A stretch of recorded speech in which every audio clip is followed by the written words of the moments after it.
The gavel fell with a sound that shattered 3 little hearts forever, sold to the Hendersons for $50,000. The auctioneer's voice echoed through the courthouse as 8-year-old Emma watched her baby sister Lily disappear into the arms of strangers. Across the room, 6-year-old Sophie was already gone, claimed by a different family who promised a better life. What the wealthy buyers didn't know was that someone else was watching from the back of that courtroom, a man whose oil fortune had just found its purpose. Before we jump back in, tell us where you're tuning in from, and if this story touches you, make sure you're subscribed, because tomorrow I've saved something extra special for you. The morning light filtered through the grimy windows of Riverside County Children's Services, casting long shadows across the linoleum floor where 3 sisters sat huddled together on a worn plastic bench. Emma Rodriguez clutched her younger sister's hands as if her grip alone could keep their world from completely falling apart. At 8 years old, she had already learned that adults made promises they couldn't keep, but she had never imagined that anyone would try to separate her from Sophie and Lily. The girls need to understand that this is temporary, caseworker Janet Morrison explained to the assembled prospective families, her clipboard thick with paperwork that would determine 3 young lives. Their parents died in a car accident 6 months ago, and unfortunately, no relatives have come forward to claim them. We're looking for loving homes that can provide stability and opportunity. What Janet didn't mention was the mounting pressure from the state to clear the overcrowded facility, or the substantial fees that desperate families were willing to pay to expedite adoptions. She certainly didn't mention that keeping the sisters together had proven challenging, because most families wanted only one child, preferably an infant. Emma had been listening to adult conversations long enough to understand the real situation. Sophie, at 6, was considered the most adoptable with her blonde curls and easy smile. Lily, barely 2, represented the fresh start that many couples craved. But Emma, with her serious dark eyes and protective instincts, was seen as potentially difficult, too old to easily mold, too attached to her sisters to transition smoothly. "Can we see them interact with potential families?" asked Margaret Henderson, a perfectly coiffed woman in an expensive suit who had been eyeing Lily with calculating interest. Her husband, Charles, stood behind her, checkbook already in hand. The Hendersons had been trying to have children for 15 years and had decided that adoption was their path to completing their family. What they wanted was a young child they could raise as their own, without the complications of existing attachments. In another corner of the room, Dr. Patricia and Robert Caldwell were focused entirely on Sophie, the prominent pediatrician, and her lawyer husband had specific requirements: a healthy child between ages 4 and 7 with no behavioral issues and minimal trauma history. Sophie's sweet nature and quick smile had captured their attention immediately. Emma watched the adults, circle like sharks, and her stomach twisted with a fear she couldn't put into words. "We stay together," she whispered fiercely to her sisters, pulling them closer. "No matter what happens, we're a family. Remember that." Sophie nodded solemnly, her blue eyes wide with confusion about why strangers were looking at them like objects to be purchased. Lily, still too young to understand, simply buried her face in Emma's shoulder, seeking the comfort that her big sister had provided since their parents' death. The introduction sessions began with carefully supervised visits designed to assess compatibility. Emma watched in growing horror as her sisters were led away separately, Sophie to play with educational toys under the Caldwells' watchful observation, Lily to be cooed over by the Hendersons who seemed determined to treat her like a living doll. "Emma, we have some lovely families interested in older children," Janet Morrison said gently, approaching with a forced smile. "The Thompsons run a children's home in Montana that specializes in providing opportunities for kids your age.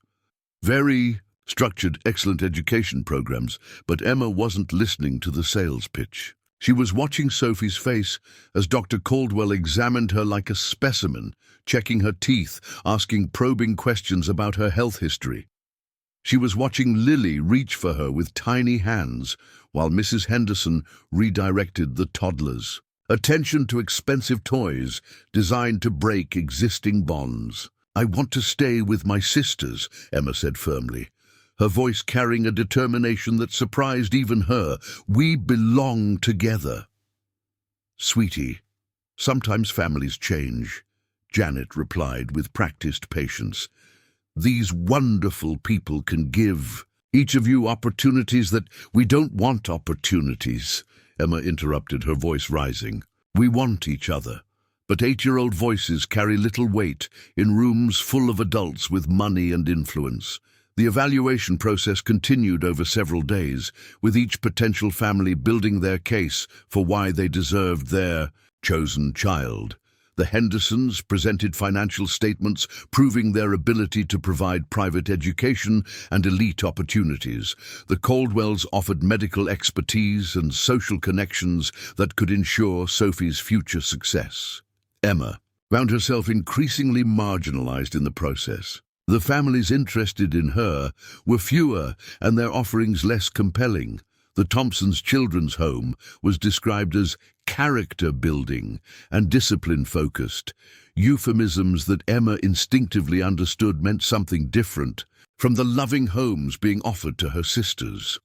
During what would be their last night together, Emma lay awake in the narrow dormitory bed, listening to Sophie's soft breathing and Lily's occasional sleepy murmurs. She had spent 6 months trying to keep her sisters safe, learning to navigate the complex world of social services, medical appointments, and temporary placements. She had believed that somehow, if she was good enough, responsible enough, some family would want all 3 of them. "Emma," Sophie's whisper cut through the darkness. "Are we really going to different places?" Emma's throat tightened as she struggled to find words that wouldn't be lies. "I don't know, Sophie, but remember what I told you. We're sisters forever, no matter where we are. You take care of Lily for me, okay? And someday, when I'm bigger, I'm going to find you both. Promise?" "I promise." It was a promise that an 8-year-old had no power to keep, but it was the only comfort she could offer. The formal hearing took place 3 days later in a sterile courtroom that smelled of disinfectant and broken dreams. Emma sat between her sisters, wearing the only dress she owned, watching as their fate was decided by people who had never bothered to learn their favorite colors or bedtime songs. Judge Harrison Blackwell reviewed the cases with the efficiency of someone who had separated countless families before. In the matter of the Rodriguez children, the court finds that the proposed placements serve the best interests of each child individually. The Henderson family's petition for adoption of Lily Marie Rodriguez is approved. The Caldwell family's petition for adoption of Sophie Rose Rodriguez is approved. The Thompson Children's Home placement for Emma Isabella Rodriguez is approved. The gavel fell 3 times, each strike driving a deeper wedge between the sisters. "No!" Emma's voice cracked as she lunged toward her sisters, but firm hands held her back. "They belong with me. Sophie, Lily, don't forget me." Sophie began crying, reaching desperately for Emma as Dr. Caldwell lifted her efficiently. "It's going to be okay, sweetie. Your new family is going to take very good care of you." Lily, too young to understand but sensing the panic around her, began screaming as Mrs. Henderson attempted to soothe her with false promises and expensive toys. "Emma, you need to calm down," one of the court officers said firmly. "This is what's best for everyone." But Emma couldn't calm down. She watched her baby sister disappear through one door while Sophie was led through another, their cries echoing in the courthouse corridor. In that moment, something hardened inside the 8-year-old girl. She would remember this day forever, not just the loss, but the casual cruelty of adults who could tear apart a family and call it mercy. What none of them noticed was the man sitting in the back of the courtroom. his weathered face etched with an expression of profound anger and determination. Jack Coleman, had attended the hearing by accident, accompanying his lawyer on a different matter entirely. But he had witnessed the systematic destruction of a family, and something about the fierce love in Emma's eyes reminded him of himself at that age. Powerless, furious, and absolutely certain that the adults in charge had everything wrong. Jack Coleman owned the largest oil operation in 3 states, with drilling rights that stretched across Montana, Wyoming, and North Dakota. At 45, he had never married, never had children, and had spent his adult life building an empire that provided him with everything except the thing he didn't know he wanted: a family to protect. As he watched Emma being led away, still fighting to reach her sisters, still promising to find them someday, Jack made a decision that would change 4 lives forever. He pulled out his phone and called his lawyer. "Daniel, I need you to research something for me. Those 3 girls who just got separated, I want to know everything about their adoptions, their new families, and what it would take to challenge the placements." "Jack, family court isn't exactly your area of expertise. Are you sure you want to get involved in this?" Jack watched Emma's small figure disappear through the courthouse doors, her shoulders set with determination despite her tears. "I've never been more sure of anything in my life. Those girls belong together, and I'm going to make sure they get back together." It was a promise that would cost him millions, challenge every legal precedent he could find, and require him to open his heart in ways he had never imagined. But Jackson Coleman had built his fortune by refusing to accept that anything was impossible, and he wasn't about to start now. The 3 sisters were scattered to different corners of the country, that day each carrying a piece of their shared heart. Emma to the rigid structure of Montana's high plains, Sophie to the sterile perfection of suburban California, and Lily to the artificial luxury of Connecticut's Gold Coast. They had no way of knowing that someone had witnessed their separation, someone with the resources and determination to fight the system that had torn them apart. But Jack Coleman knew, and he was already making plans. Preparing and narrating this story took us a lot of time. So if you are enjoying it, subscribe to our channel. It means a lot to us. Now back to the story. 6 months after the courthouse separation, Jack Coleman sat in his sprawling ranch office in Billings, Montana, surrounded by manila folders that contained more heartbreak than his oil reports ever had. His private investigator, Maria Santos, had compiled detailed files on each of the Rodriguez sisters and their new living situations. What she had discovered made Jack's blood boil. "The situation is worse than we initially thought," Maria said, spreading photographs across Jack's mahogany desk. "Each placement has serious issues, but the families have enough money and influence to keep social services from asking hard questions." Jack picked up the first file, labeled Emma Isabella Rodriguez, Thompson Children's Home, Glacier Ridge, Montana.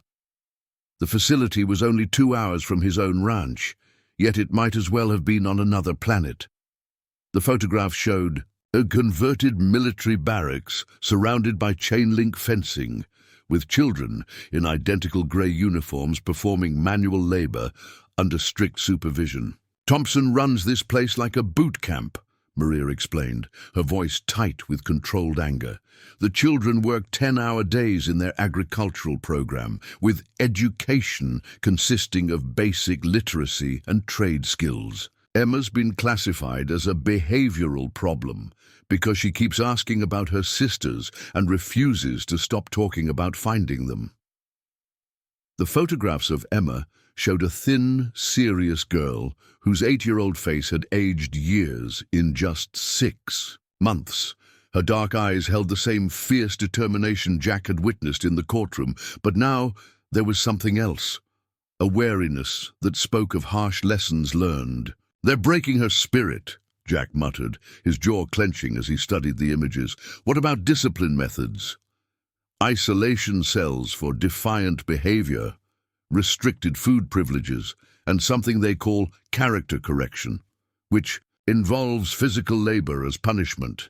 Emma's spent more time in isolation than any other child in the facility's history. Jack set down Emma's file with barely controlled fury and reached for the next one. Sophie Rose Rodriguez, Caldwell residence, Beverly Hills, California. The contrast was jarring. Instead of institutional grey, these photographs showed a palatial estate with manicured gardens and a young girl in designer clothes standing stiffly beside her adoptive parents. Dr. Patricia Caldwell is a perfectionist who treats Sophie like a science experiment, Maria continued. The child has a schedule that would exhaust most adults: piano lessons, ballet, French tutoring, advanced mathematics, and etiquette training. Sophie's not allowed to play with other children because Dr. Caldwell believes it's beneath her intellectual level. The photographs of Sophie revealed a different kind of breaking. The 6-year-old's natural smile had been replaced by a practiced expression of polite compliance. Her blonde curls were perfectly styled, her posture unnaturally straight, her eyes distant and sad. "She's being turned into a performing doll," Jack observed grimly. "What happens if she doesn't meet expectations?" Psychological manipulation. Dr. Caldwell uses phrases like disappointing behavior and falling short of potential. Sophie's been hospitalized twice for stress-related stomach problems. The family's private physician attributed it to adjustment issues. Jack's hands tightened on the folder as he reached for the final file. Lily Marie Rodriguez, Henderson Estate, Greenwich, Connecticut. The photographs showed an opulent mansion that looked more like a museum than a home, with a tiny girl surrounded by expensive toys she seemed afraid to touch. Margaret Henderson had a complete psychological breakdown when she couldn't have biological children, Maria explained. She's projecting all of her maternal fantasies onto Lily, but she can't handle normal child behavior. When Lily cries or has tantrums, Margaret sedates her with prescription medication. Jack's voice was dangerously quiet. Sedates her? She's barely 3 years old. The family physician is Dr. Harrison Webb, who's been prescribing increasingly strong anti-anxiety medications for a toddler. Margaret justifies it as helping Lily adjust, but the child is essentially being chemically controlled to maintain the perfect family image Margaret has created. The photographs of Lily were the most heartbreaking.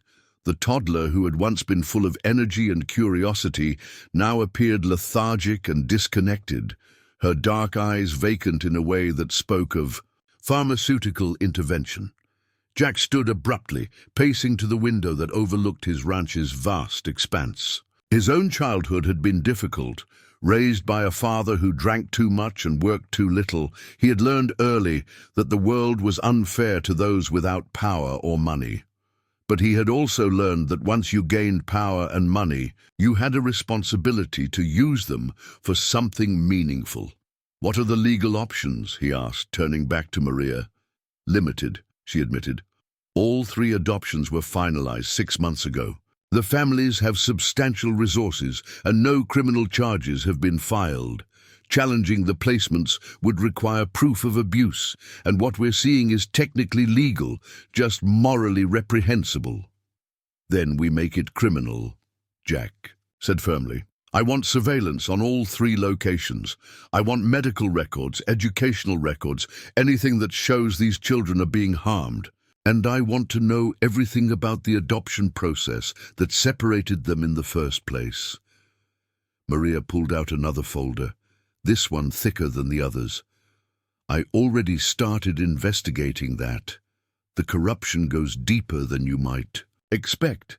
Janet Morrison, the caseworker who handled the girl's placement, has a history of accepting donations from prospective families. The Henderson and Caldwell families each paid substantial fees that went far beyond normal adoption costs." "How substantial?" "The Hendersons paid $75,000 in expedited processing fees. The Caldwells paid $60,000 for priority placement services.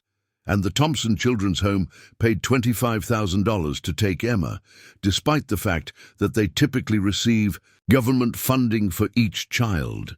Jack's expression darkened further. They sold these children. Essentially, yes.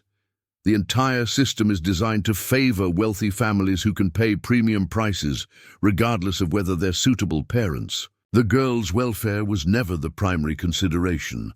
What about Janet Morrison? Is she still placing children? Very much so. She's scheduled to oversee another sibling separation next month. Twin boys whose parents died in a farming accident. The same pattern. Wealthy families wanting individual children, substantial fees changing hands, and no consideration for keeping families together. Jack made a decision that would set the next phase of his mission in motion. I want you to apply for adoption through Morrison's office. Use one of my shell companies to create a background that shows extreme wealth, but requests for sibling groups. I want to understand exactly how this system works from the inside. That could take months to establish credibility. Then we start immediately. In the meantime, I want a team of the best family law attorneys money can buy. If we're going to challenge these adoptions, we need to be prepared for a legal war. Over the following weeks, Jack threw himself into the investigation with the same intensity that had built his oil empire.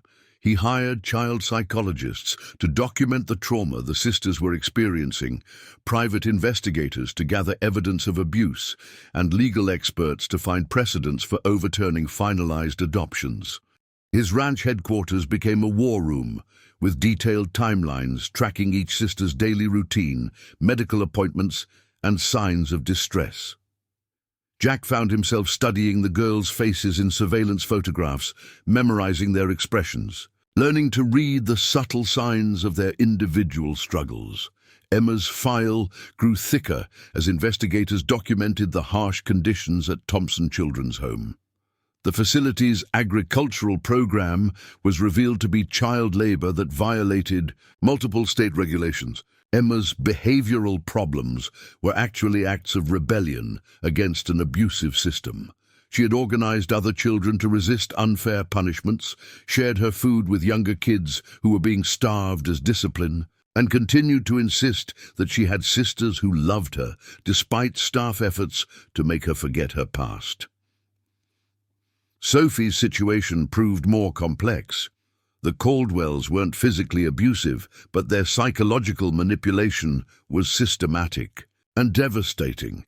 Sophie's natural creativity was being suppressed in favor of rigid academic achievement.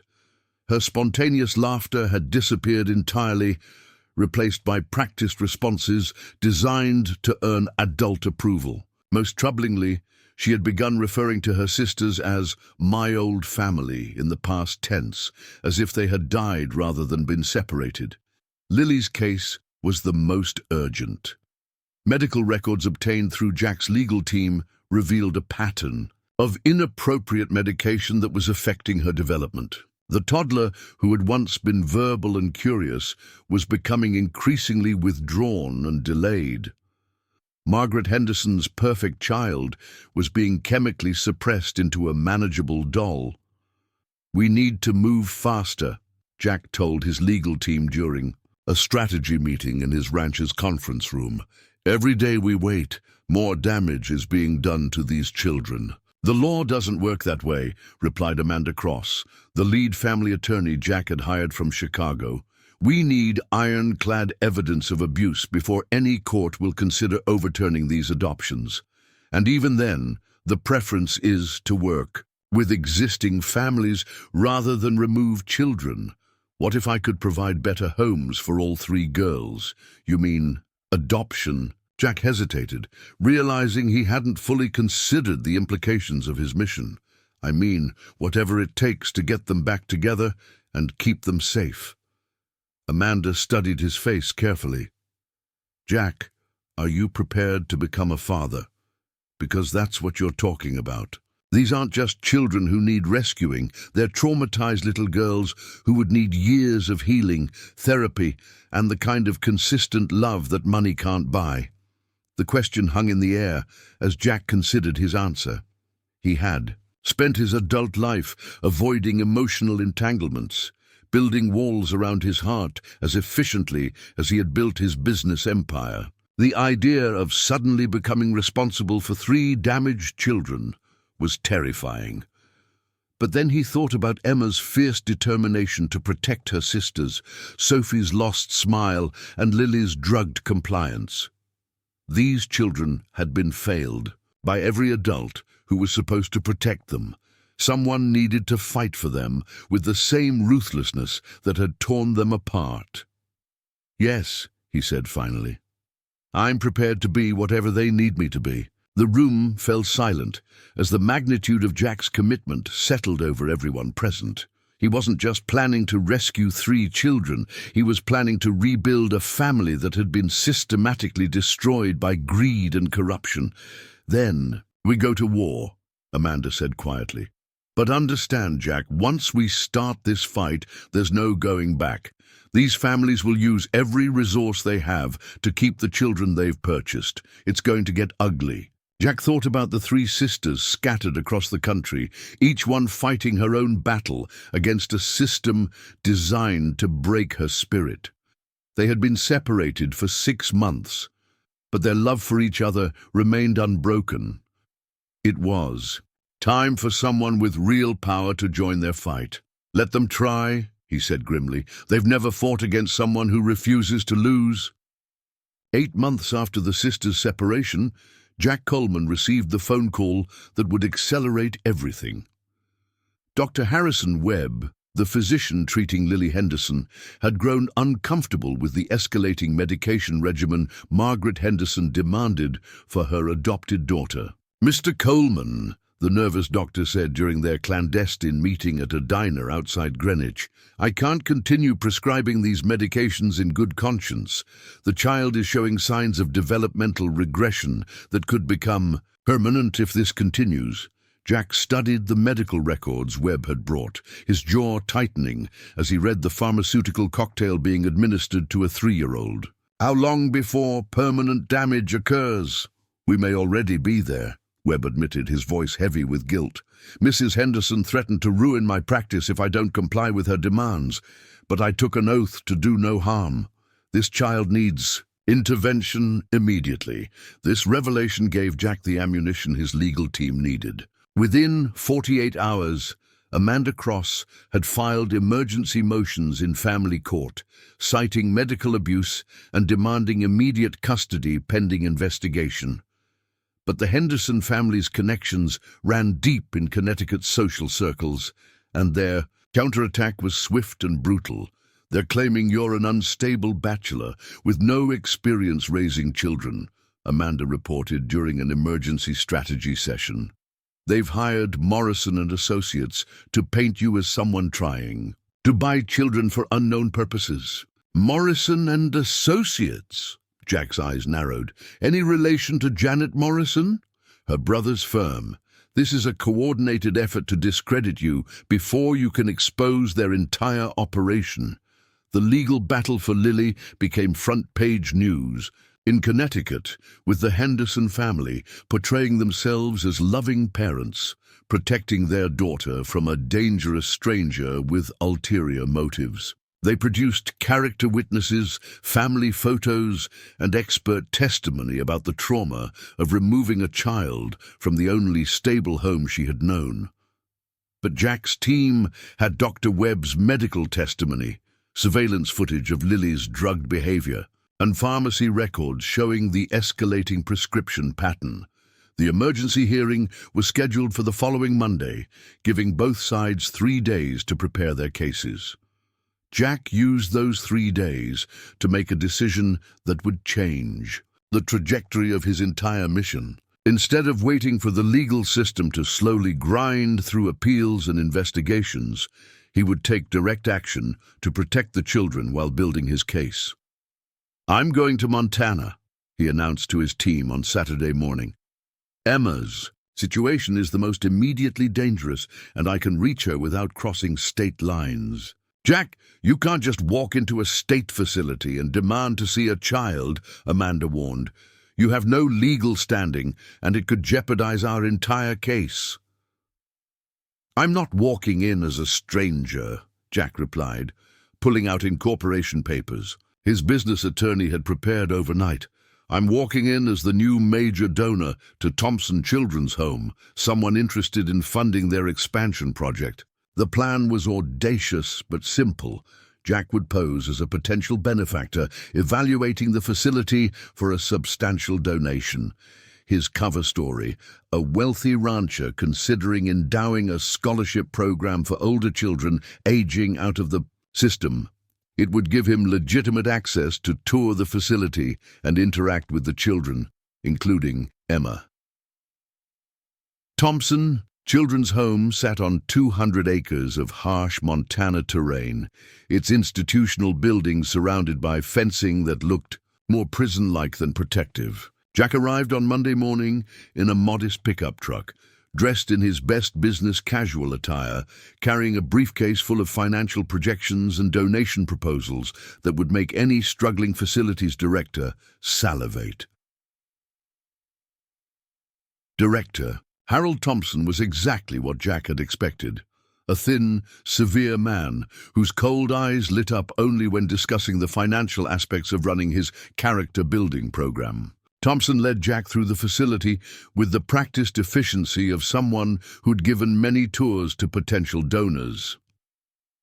Our agricultural program teaches valuable life skills, Thompson explained, as they walked past rows of children working in vegetable fields under the harsh October sun. These kids learn the value of hard work and discipline that will serve them well in whatever paths they choose.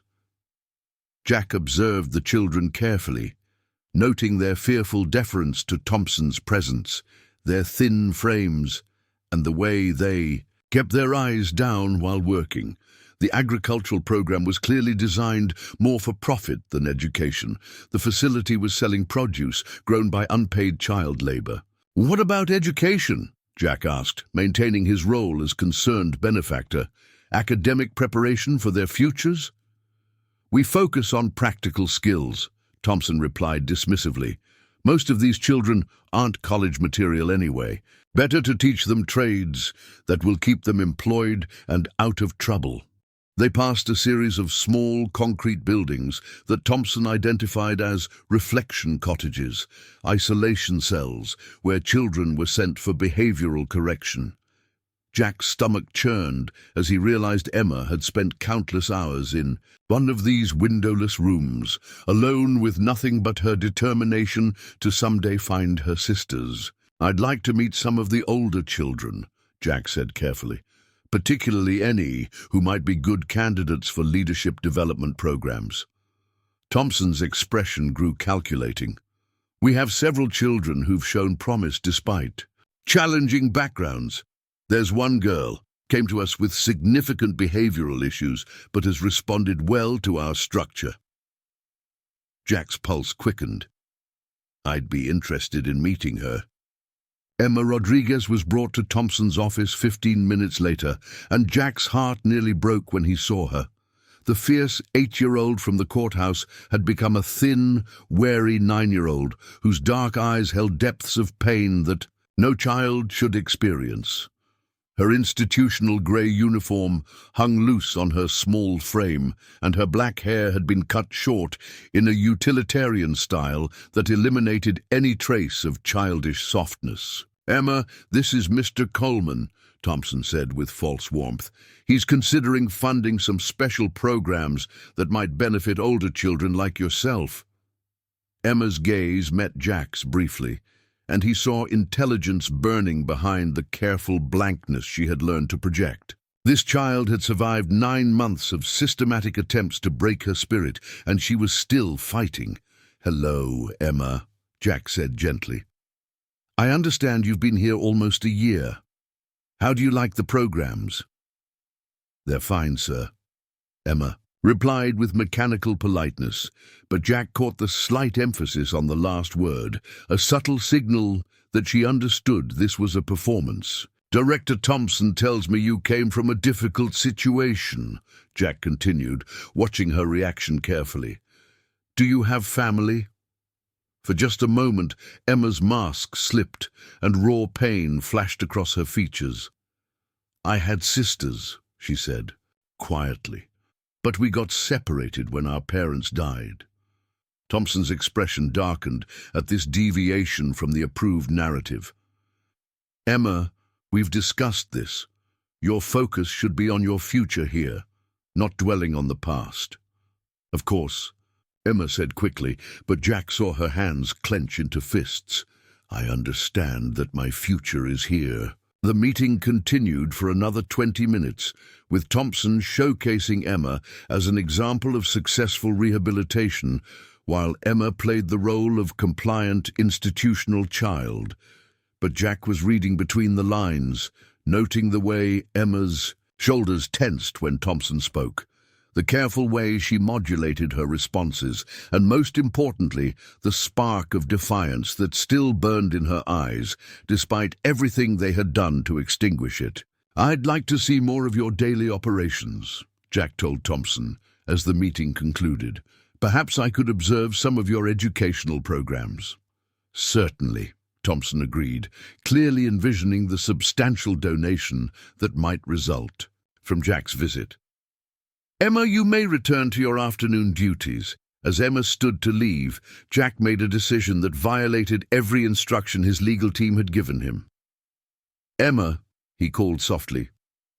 When she turned back, he said, "I want you to know that some people are working to make sure children don't get separated from their families anymore." Emma's eyes widened slightly, and for a moment the careful mask dropped completely. "Really?" she whispered.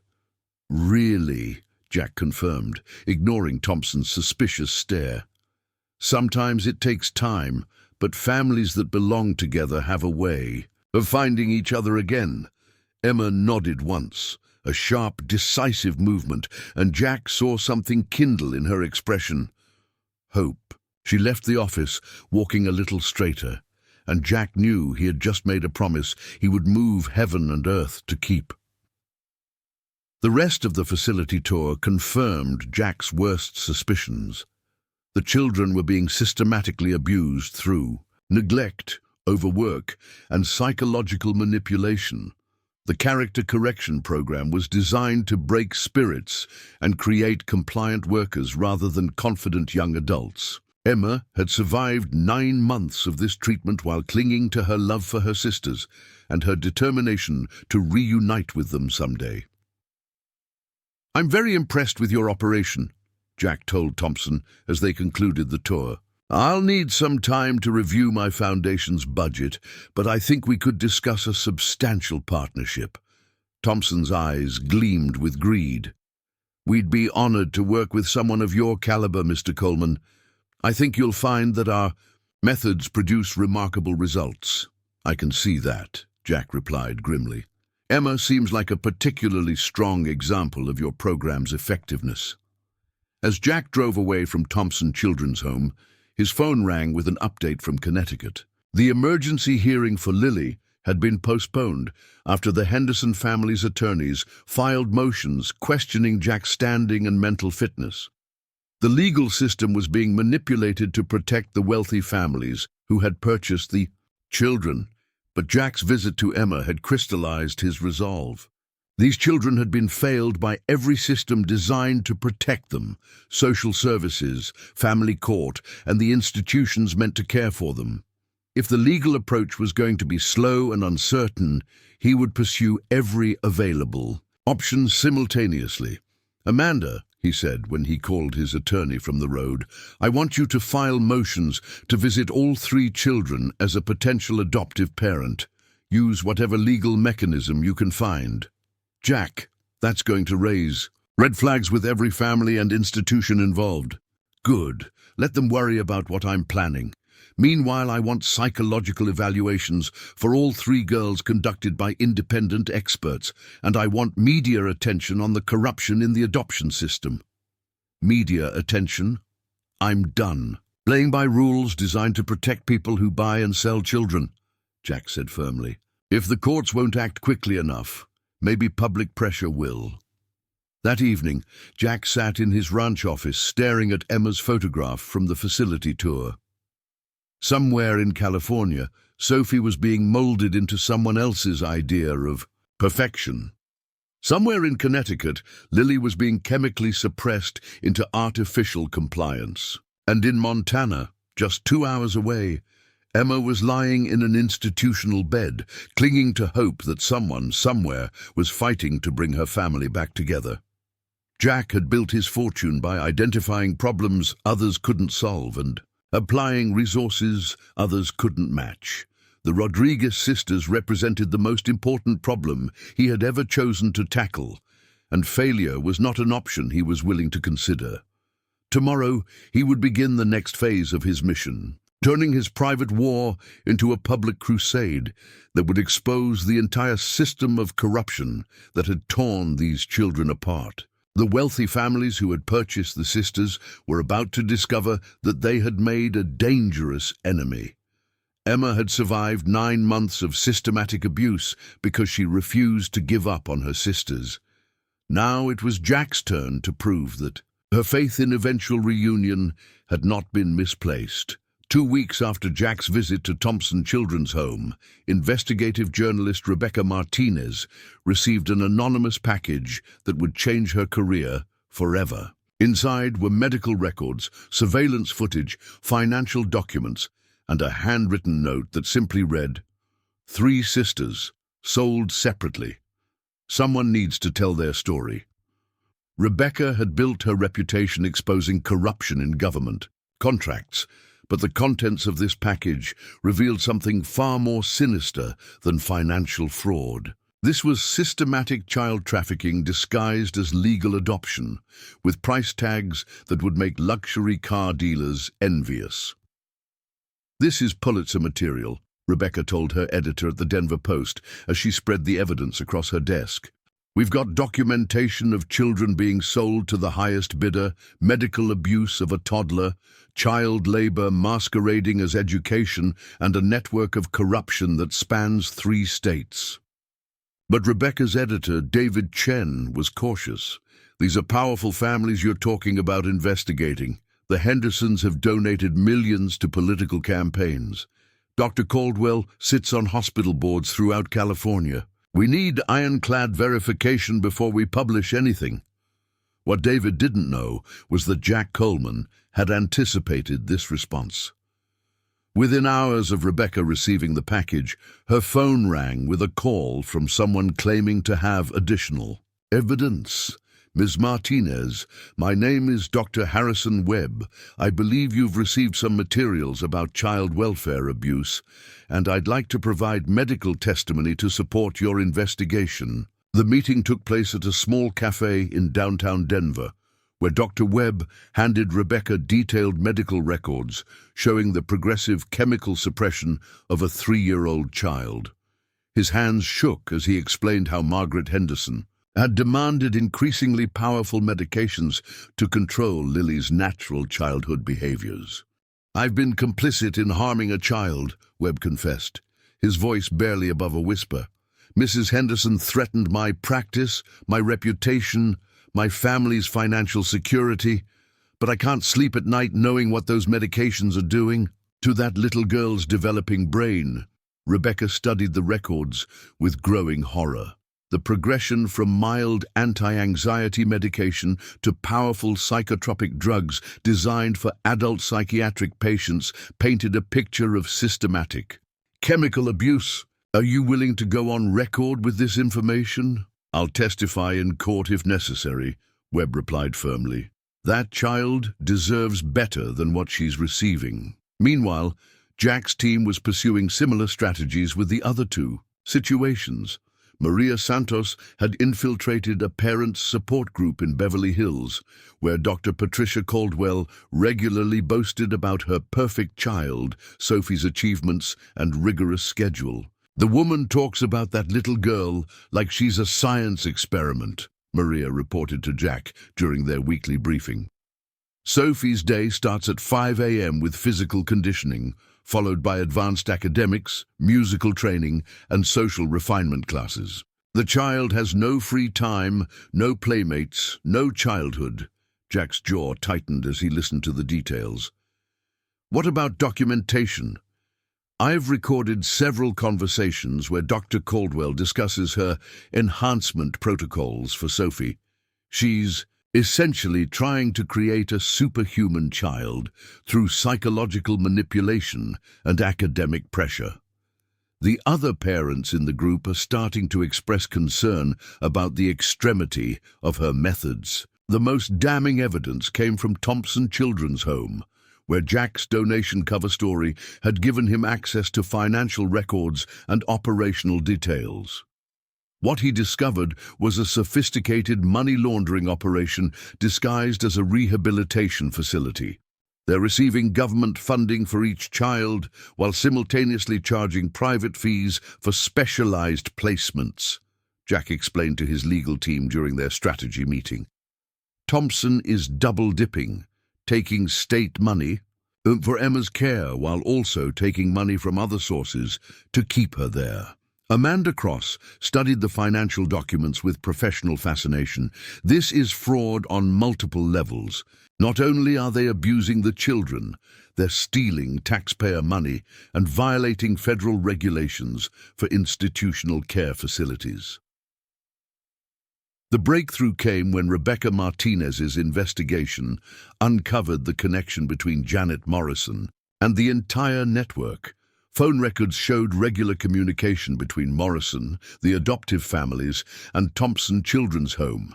Bank records revealed payments flowing between all parties that exceeded normal adoption fees by hundreds of thousands of dollars. "We've got them," Rebecca told Jack during their first face-to-face meeting at his ranch. Morrison was taking bribes to separate sibling groups and place children with families willing to pay premium prices. The Rodriguez sisters were just 3 victims in a much larger operation. Jack had revealed his identity to Rebecca after her initial stories began gaining national attention. Her investigation had already forced 2 other facilities to close and resulted in criminal charges against 3 social workers in different states. "What do you need to bring down the entire network?" Jack asked. "Access to the children themselves," Rebecca replied. "I need to document their current conditions and get their own testimony about what they've experienced, but that's going to require legal intervention." "Leave that to me," Jack said grimly. The media attention Rebecca's stories generated created exactly the pressure Jack had hoped for. Within days of her first article being published, other journalists began investigating similar corruption in their own regions. National news outlets picked up the story, and social media campaigns demanding justice for the Rodriguez sisters began trending. The Henderson family's response was predictably defensive. They held a press conference portraying themselves as loving parents protecting their daughter from a media circus and unstable individuals seeking to exploit a traumatized child. "Lily is thriving in our care," Margaret Henderson declared to the assembled reporters. "These accusations are baseless attacks from people who don't understand the complexities of adoption and child development." But Dr. Webb's medical testimony, aired the same evening on national television, systematically destroyed their narrative. His detailed explanation of how the medications affected Lily's development, combined with before and after videos showing the child's regression, created a public outcry that even Connecticut's elite couldn't ignore. Dr. Patricia Caldwell took a different approach, attempting to discredit the investigation by questioning Rebecca's journalistic integrity and suggesting that the evidence had been fabricated by someone with ulterior motives. She appeared on several talk shows defending her parenting methods as advanced child development techniques based on cutting-edge research.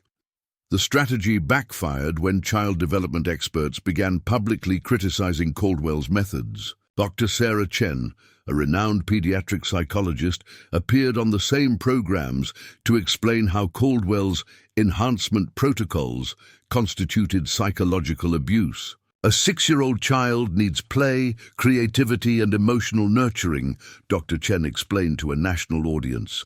The schedule this child is subjected to would be overwhelming for most adults, and it's actively harmful to a developing mind. Thompson. Children's Home initially tried to weather the storm by claiming that their critics didn't understand the challenges of managing difficult children. But when Rebecca's investigation revealed the facility's financial fraud, federal authorities began their own investigation. Jack used the media momentum to accelerate his legal challenges. With public opinion turning against the adoptive families and institutions, judges were more willing to consider emergency motions and custody reviews. The court of public opinion is often more effective than actual courts, Amanda Cross observed. As they prepared for a new round of hearings, these families are discovering that money can't buy protection from nationwide shame. The turning point came when former residents of Thompson Children's Home began coming forward with their own stories. Young adults who had aged out of the system contacted Rebecca with accounts of abuse, exploitation, and systematic attempts to crush their spirits. Marcus Williams, now 19 and working as a mechanic in Billings, provided particularly damaging testimony about the facility's methods. "They told me my family was better off without me," he said during a televised interview.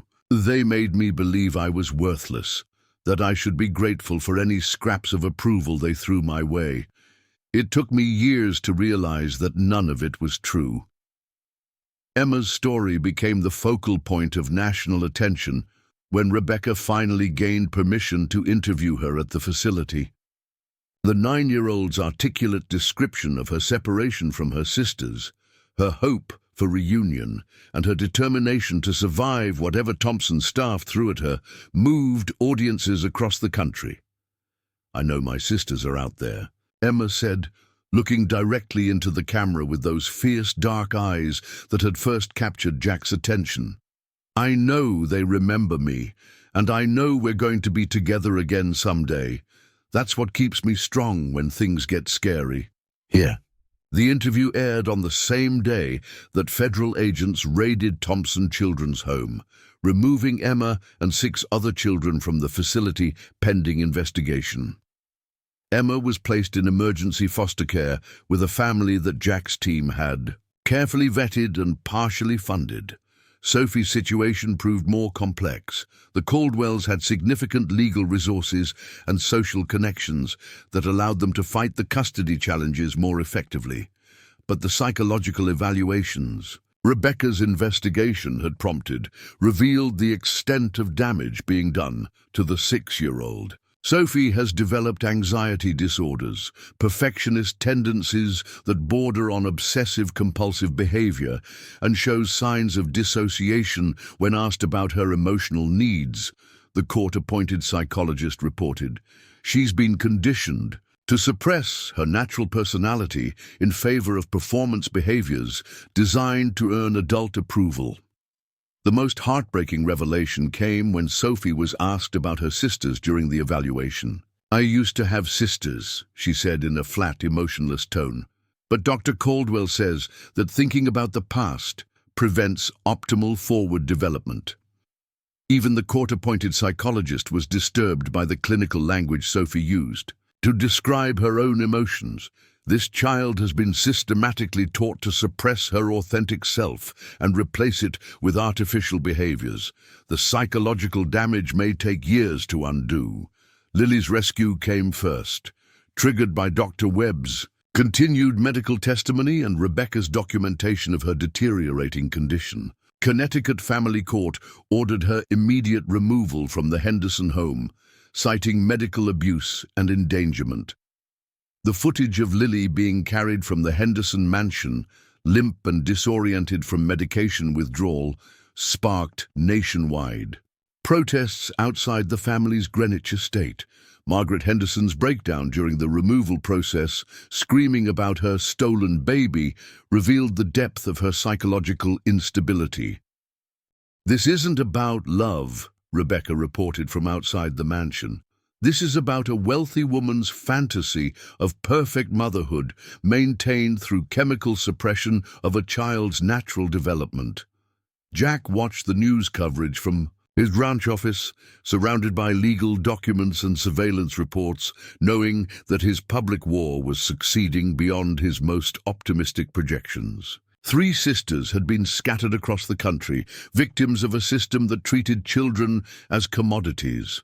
Now, after a year of separation, 2 of them were free from their abusive situations. But freedom was only the first step.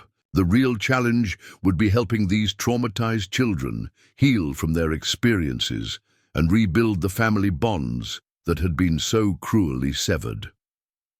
Sophie remained with the Caldwells, protected by ongoing legal battles and California's more conservative family court system.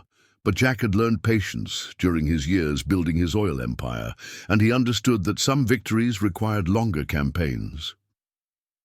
The war for the Rodriguez sisters was far from over, but the tide had decisively turned. Public opinion, media attention, and federal investigations had exposed the corruption that had torn them apart.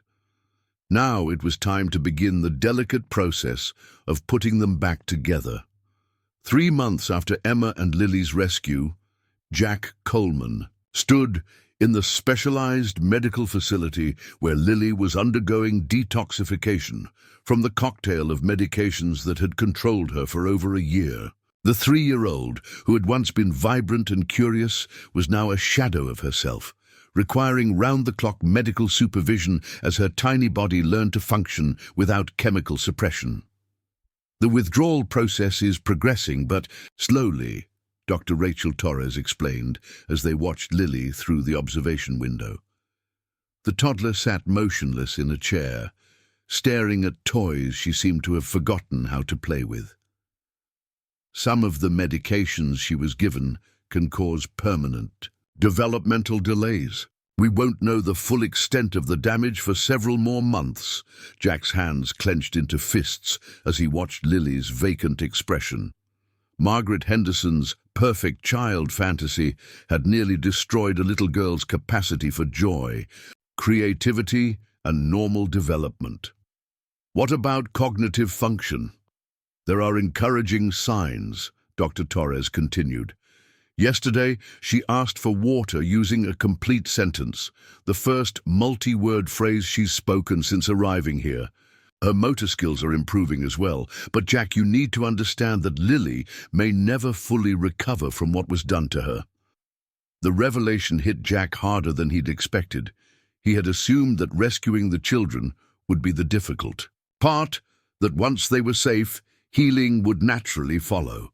But Lily's condition demonstrated that the damage inflicted on the Rodriguez sisters went far deeper than simple separation trauma. 40 miles away, Emma was facing her own recovery. Challenges at Riverside Ranch, a therapeutic placement facility that Jack had carefully selected for its trauma-informed approach. Unlike the institutional grey of Thompson Children's Home, Riverside featured bright colors, comfortable furniture, and spaces designed to help children feel safe rather than controlled. "Emma's been asking about her sisters every day," reported Dr. Michael Harrison, the facility's director and child psychologist. "She's made remarkable progress in trusting adults again, but her primary focus remains on family reunification. It's both a strength and a potential obstacle." Jack reviewed Emma's therapy notes, noting the 10-year-old's persistent nightmares about losing her sisters again, her hypervigilance around adult authority figures, and her tendency to hoard food, behaviors learned during her time at Thompson Children's Home. "She drew this yesterday," Dr. Harrison said, showing Jack a detailed sketch of 3 girls holding hands in front of a house. "When I asked her about it, she said it was her family the way it's supposed to be.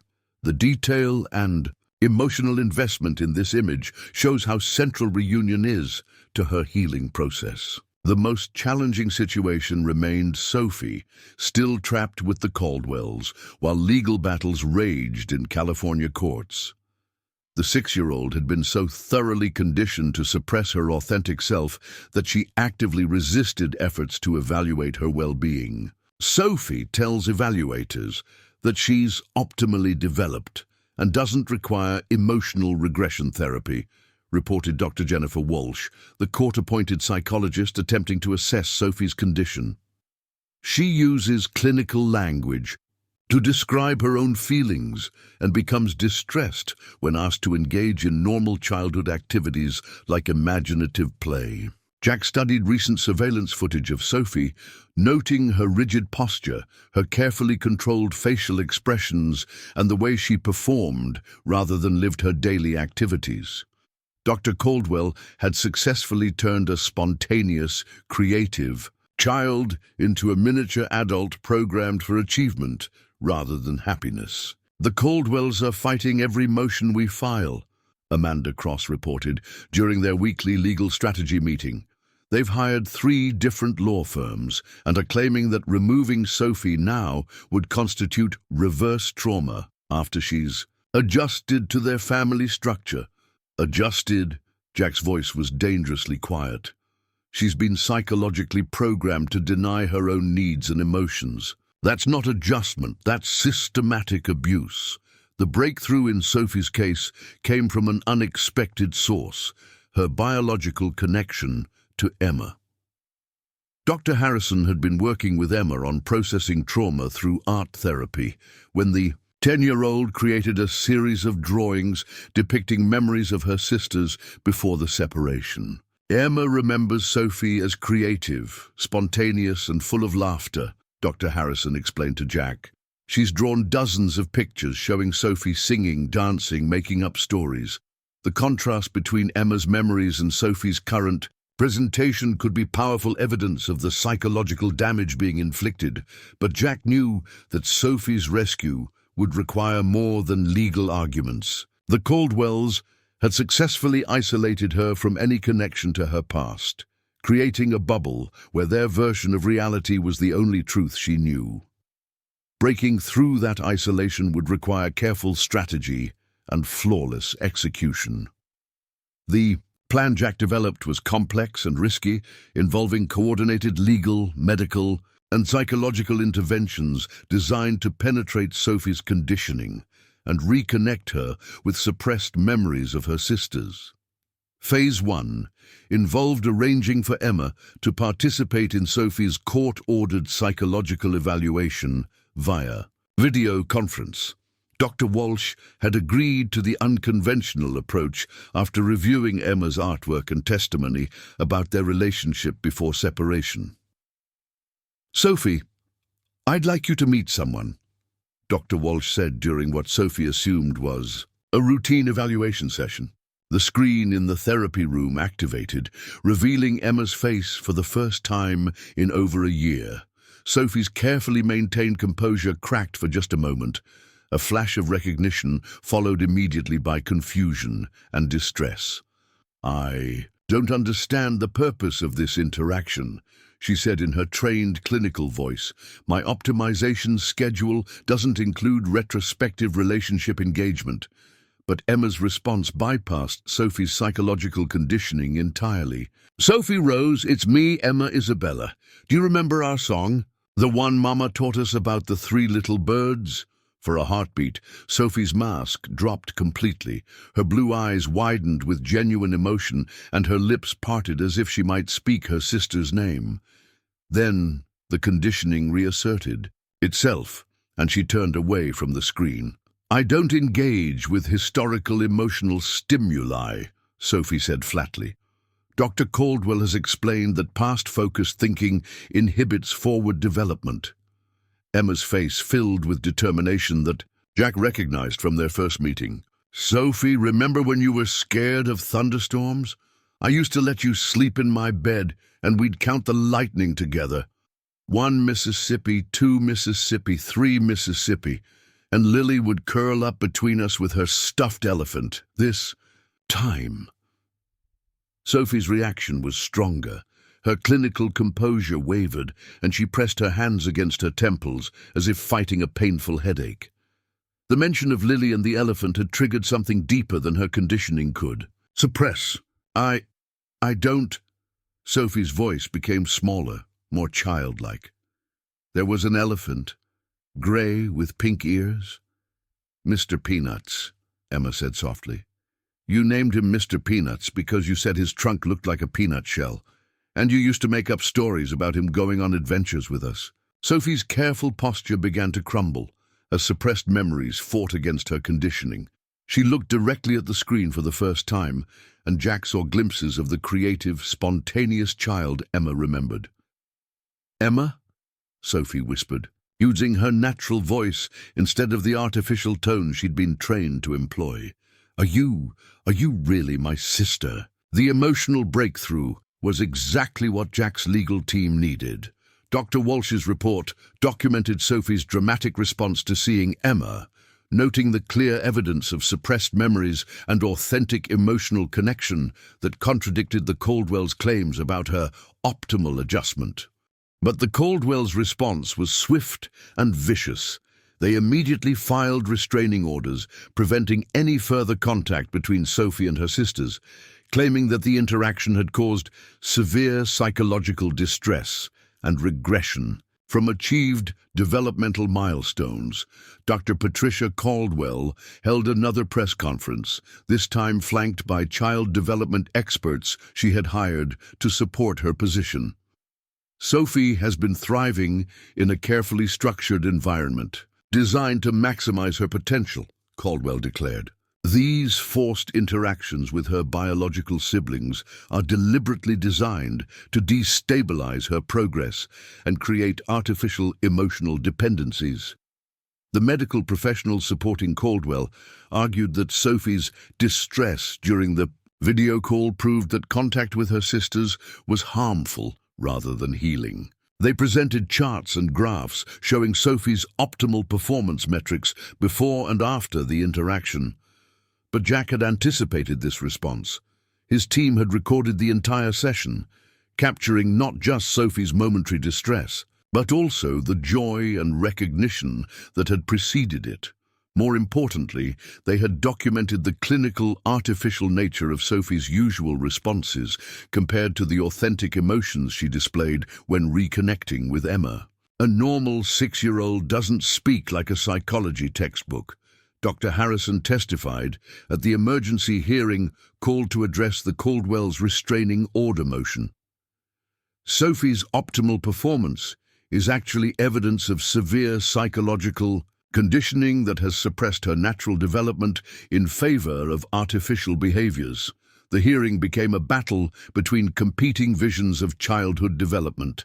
The Caldwells experts argued for enhanced achievement protocols and optimization of cognitive potential. Jack's team argued for emotional authenticity, family bonds, and the right of children to be children rather than performance projects. Judge Maria Santos, no relation to Jack's investigator, reviewed video footage of both versions of Sophie, the mechanically perfect child performing for the Caldwells and the spontaneous emotional girl reconnecting with her sister. The contrast was so stark that even the judge seemed disturbed. The court is concerned about the extent to which this child's natural development has been suppressed in favor of artificial achievement markers, Judge Santos noted. While academic and artistic accomplishments are admirable, they cannot come at the expense of emotional and social development. The judge's ruling was carefully crafted to address both legal precedent and Sophie's immediate needs. Rather than immediately removing her from the Caldwell home, the court ordered supervised therapeutic contact with her sisters while comprehensive psychological evaluation continued. The child will participate in family therapy sessions with her biological siblings under professional supervision, Judge Santos declared. The court will evaluate her progress and well-being under both family structures before making final custody determinations. Jack knew this was only a partial victory, but it was enough to begin the reunification process. For the first time in over a year, the three Rodriguez sisters would be in the same room together, working to rebuild the bonds that trauma and separation had damaged but not destroyed. The first official reunion session was scheduled for the following week at a neutral therapy facility in Denver, equidistant from all three girls' current placements. Jack had hired additional security, knowing that the media attention around the case would make the session a potential circus. But as he prepared for what might be the most important meeting of his campaign to reunite the sisters, Jack realized that his role was evolving beyond rescuer or benefactor. These three girls were becoming his family in ways he had never expected, and their healing was becoming inseparable from his own transformation from isolated businessman to committed father figure. The reunion would test everything they had fought. In war, the legal victories, the media attention, the careful therapeutic planning. Most importantly, it would test whether love and family bonds could overcome the systematic attempts to destroy them. Emma's artwork had shown the way it was supposed to be: three sisters holding hands in front of a house that represented home and safety. Tomorrow, they would begin discovering whether that vision could become reality. The morning of the first supervised reunion, Jack arrived at the Denver Family Therapy Center 2 hours early. His nerves stretched tighter than they'd been during any oil deal he'd ever negotiated. Outside, protesters held signs demanding justice for the Rodriguez sisters, while media vans lined the street, their satellite dishes reaching toward an overcast November sky. "The security team has swept the building twice," reported Frank Morrison, Jack's head of security. "We've got plainclothes officers at every entrance and exit. The Caldwell's people have been trying to get media access, but we've kept them out." Jack nodded, barely hearing the security briefings. His mind was focused entirely on three little girls who were about to face each other after 16 months of separation, trauma, and systematic attempts to erase their family bonds. Everything he had fought for, everything he had risked, came down to the next few hours. Dr. Susan Chen, the family therapist selected to facilitate the reunion, arrived with a thick folder of preparation notes and a carefully planned session structure. "Mr. Coleman, I need to prepare you for the possibility that this reunion may not go as you hope," she said gently. "These children have been through severe trauma, and their responses may be unpredictable." "What should I expect?" Jack asked, though part of him dreaded the answer. "Emma will likely be the most emotionally present," Dr. Chen explained. "She's maintained her memories and emotional connections throughout her ordeal, but she may also be the most volatile if the reunion doesn't meet her expectations. Lily is still recovering from medication withdrawal and may not fully recognize her sisters initially. And Sophie—" Dr. Chen paused, reviewing her notes on Sophie's psychological conditioning. "Sophie's reaction is the wildest card. The programming she's experienced is designed to suppress exactly the kind of emotional bonds this reunion represents. She may actively resist connecting with her sisters, or she may have a complete breakdown as her conditioning conflicts with her authentic feelings." Emma arrived first, escorted by Dr. Harrison from Riverside Ranch. The 10-year-old had insisted on wearing her best dress, a simple blue outfit that Jack's team had purchased when they realized she owned nothing suitable for the occasion. Her dark hair had grown out from the institutional cut Thompson Children's Home had given her, and her eyes burned with an intensity that reminded Jack of their first meeting. "Is this really happening?" Emma asked Jack quietly as they walked toward the therapy room. "Are my sisters really going to be here?" "They're really going to be here," Jack confirmed, his throat tight with emotion. "Sophie should arrive any minute, and Lily's medical team is bringing her directly from the treatment facility." Emma's hands trembled as she smoothed her dress, and Jack realized she was as nervous as he was. This child had survived 16 months of abuse and separation by clinging to hope for this moment, and now that it was here, the weight of her expectations was almost crushing. "What if they don't remember me?" Emma whispered. "What if too much has changed?" Jack knelt beside her chair, meeting her eyes with steady reassurance. "Emma, love doesn't disappear just because people are separated. You're their sister, and nothing that's happened can change that." Sophie's arrival created immediate tension. In the therapy center, Dr. Patricia Caldwell accompanied her despite court orders limiting her presence, arguing loudly with facility staff about proper supervision protocols and maintaining therapeutic consistency. Sophie walked between two court-appointed supervisors, her posture rigid and her expression blank. The 6-year-old wore an expensive outfit that looked more appropriate for a business meeting than a family reunion. A tailored navy dress with matching shoes and a structured haircut that eliminated any hint of childish softness. She carried herself with the artificial poise her adoptive mother had drilled into her, but Jack noticed the way her eyes darted around the building as if searching for escape routes. "Sophie, sweetheart," Dr. Caldwell was saying as they approached. "The therapy room. Remember what we discussed about maintaining emotional equilibrium. If you feel overwhelmed by historical attachment impulses, use the breathing techniques we practiced." Jack's jaw tightened at the clinical language being used to describe a child's potential joy at seeing her sisters. Even now, faced with court orders and public scrutiny, Dr. Caldwell was trying to maintain her psychological control over Sophie. Lily's arrival was the most heartbreaking. The nearly 4-year-old was brought in a specialized medical transport, accompanied by 2 nurses and Dr. Torres. The toddler, who had once been vibrant and curious, now moved with the slow, uncertain steps of someone still learning to navigate the world without chemical suppression. "Lily's having a good day," Dr. Torres reported quietly to Jack. "She's been more verbal lately, and her motor coordination is improving. But please understand that she may not immediately recognize her sisters. The medications affected her memory formation during crucial developmental periods." Lily wore a simple pink dress that Jack had selected personally, remembering Emma's description of her baby sister's favorite color. Her dark hair, so similar to Emma's, fell in soft waves around a face that was slowly regaining its capacity for expression.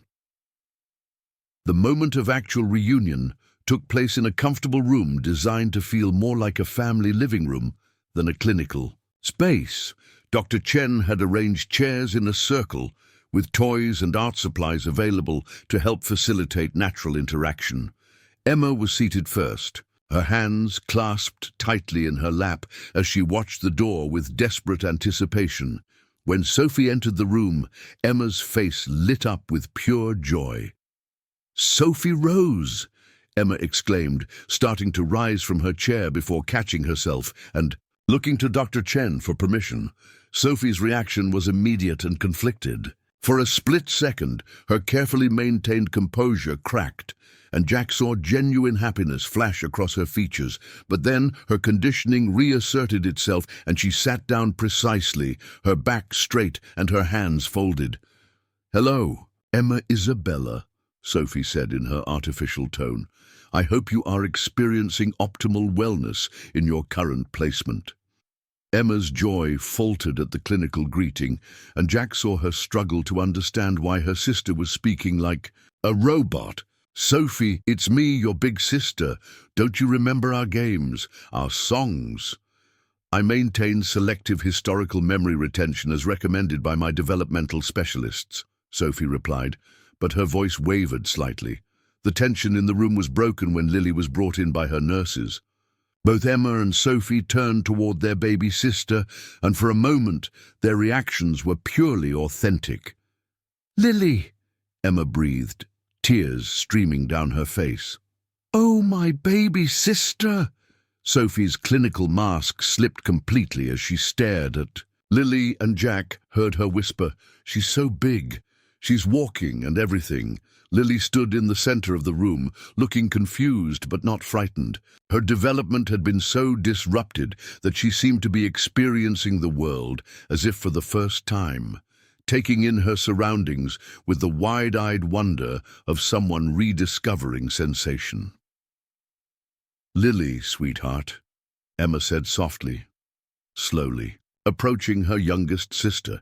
"Do you remember me? I'm Emma. I used to sing you to sleep." Lily tilted her head, studying Emma's face with careful attention. Then, without warning, she reached out and touched Emma's cheek, as if testing whether her sister was real.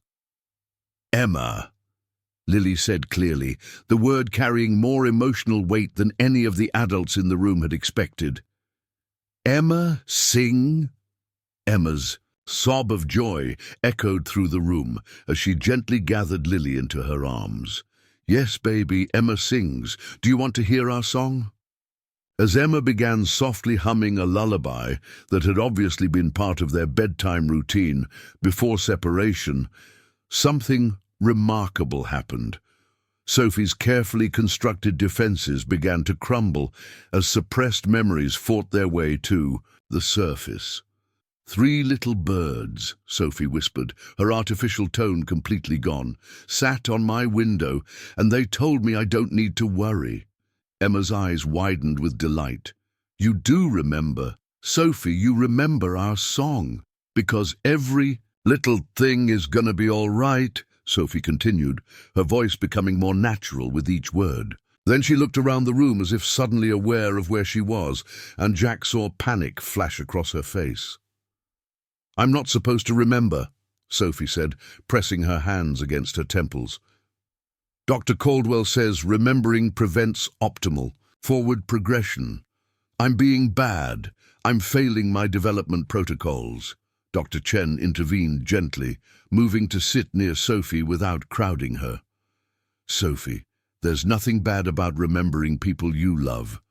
Families are supposed to remember each other. But Dr. Caldwell says families are historical constructs that inhibit individual achievement," Sophie replied, though her voice lacked conviction.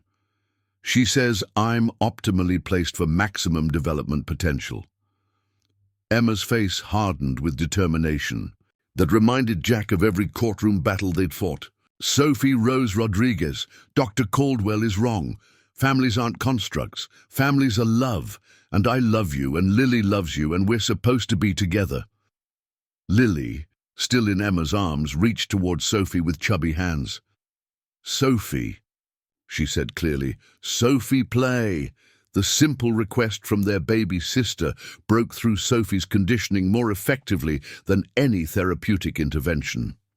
Sophie looked at Lily's outstretched hands, then at Emma's tear-streaked face, filled with hope and love, and her artificial composure finally shattered completely. "I missed you," Sophie whispered, her voice small and vulnerable. "I missed you. So much, but I wasn't allowed to say it. I wasn't allowed to feel it."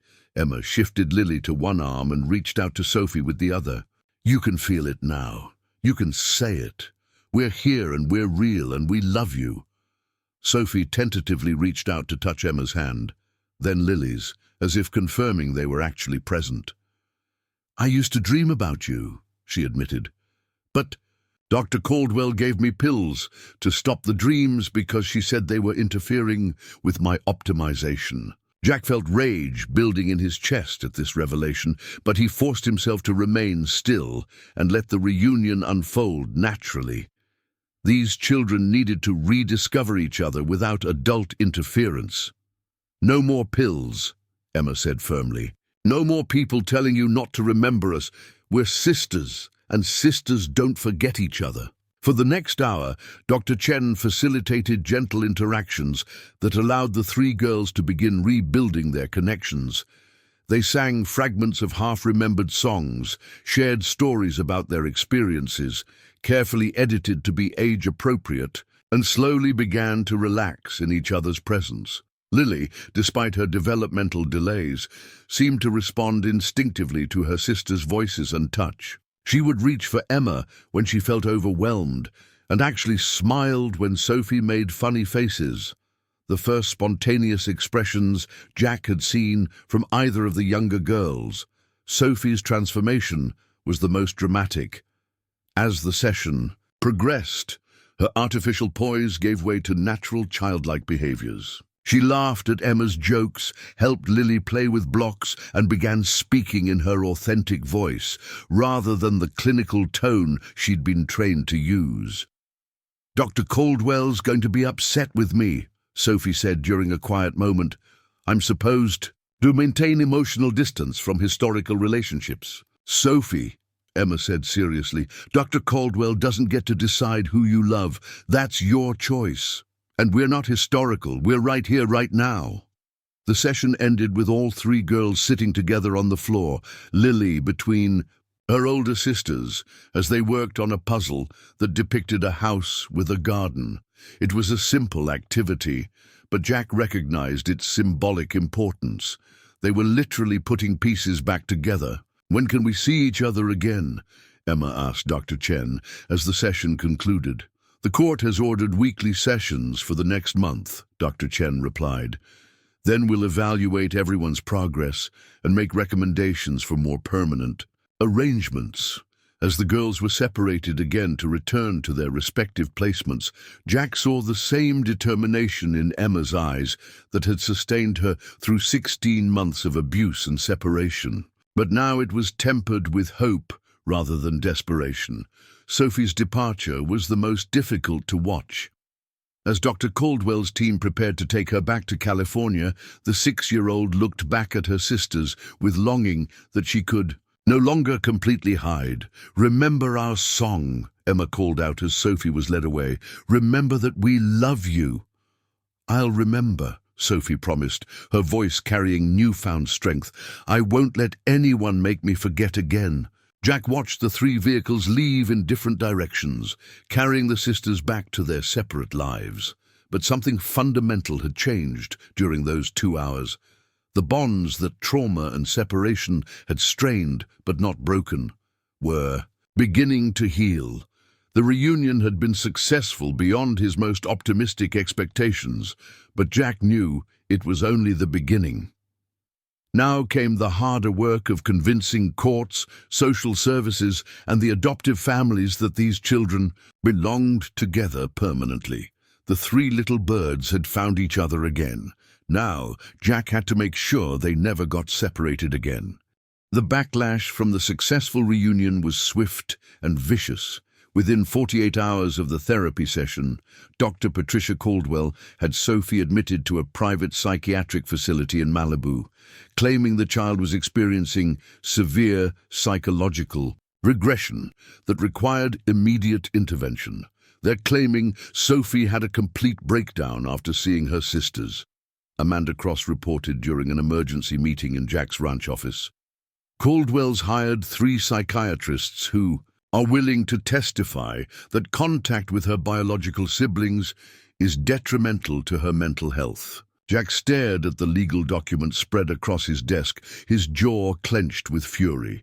The psychiatric facility's intake report described Sophie as emotionally dysregulated, exhibiting primitive attachment behaviors, and requiring stabilization of advanced developmental achievements.